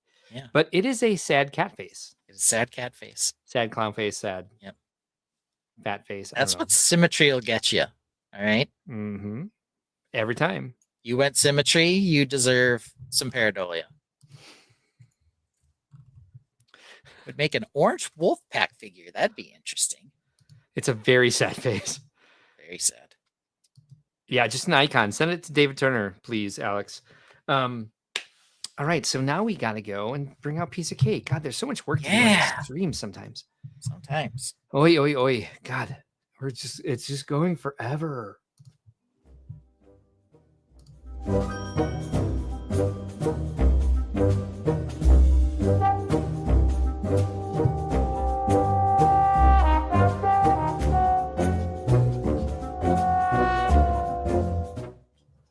All right, so we got some Piece of Cake going. I'm going to start my 1-minute timer. Okay, listen up, Coca-Cola, if that is your real name.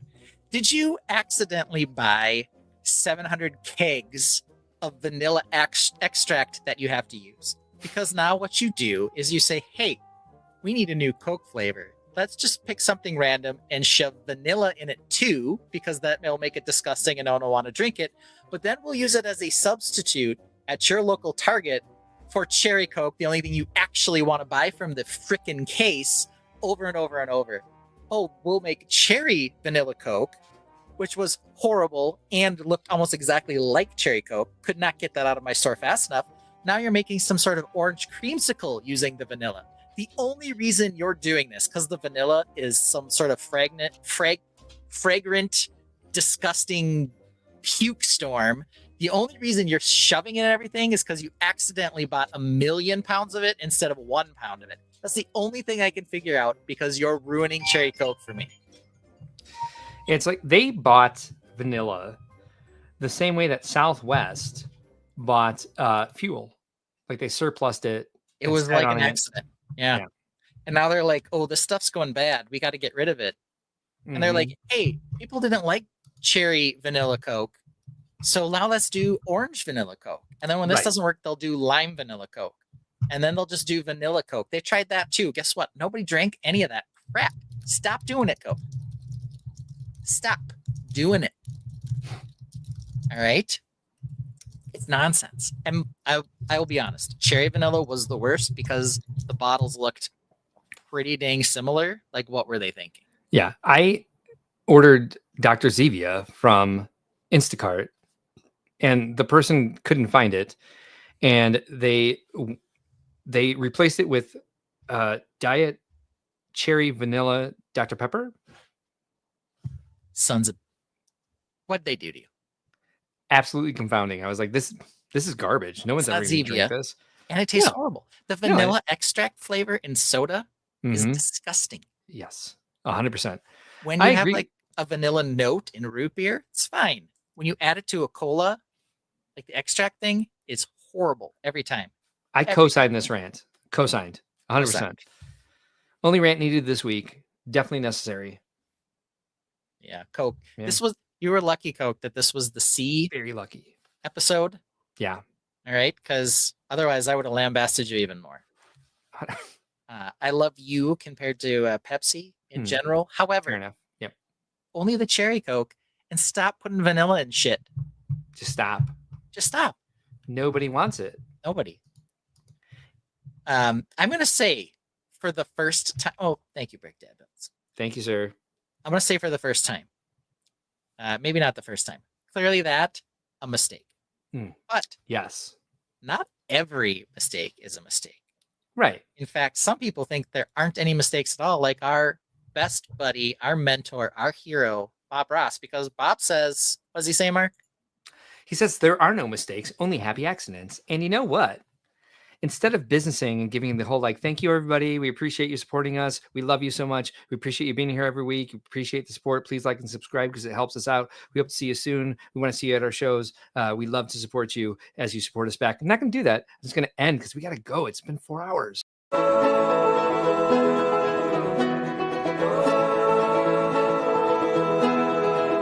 Larry's castle stood so tall, we all sat in awe. Think outside the blocks gave a round of applause. Proud and inspired, Larry showed the grand hall. Physics took over, we all watched the grand fall.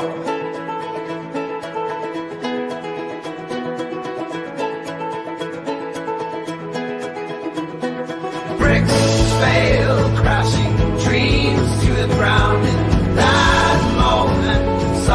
was the only except for Mark screaming, no, no, no, no, no. Troy was grabbing a beer, hey, what happened, bro? I pulled a moto. No, you didn't. I did.